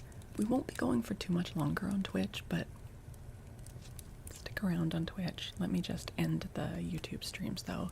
Thank you so much to everyone who watched on Twitch, whether you're watching during the live or watching the VODs after the fact. If you've enjoyed it, please, please consider dropping a sub. That's the free option on YouTube, so that would help me out so much. Both subs and watch hours are the two metrics that I'm working on to be able to qualify for the YouTube partner program, so I very, very, very much appreciate it. If anyone on Twitch right now is not subbed to my YouTube channels, I do have two. Oops. Oh, thank you. Oh, the first one, the two YouTube channel links. The first one is the one I'm live on now. That's where you will find a reading. The second of those links you will find more like traditional ASMR triggers. If anyone wants to sub, that would be absolutely amazing. Like I was saying, I may not be live on this YouTube channel for like a week and a half, but I will be going live on Twitch and sticking to my schedule. So if you are someone that just would like to catch my content, even if it's not like us reading our way through a book, then make sure you are following Twitch, which Sean has very kindly posted the link into the YouTube chat. Okay, all right. Also check out if you missed the Irish mythology, that video just got posted today. Okay, bye YouTube. I'll see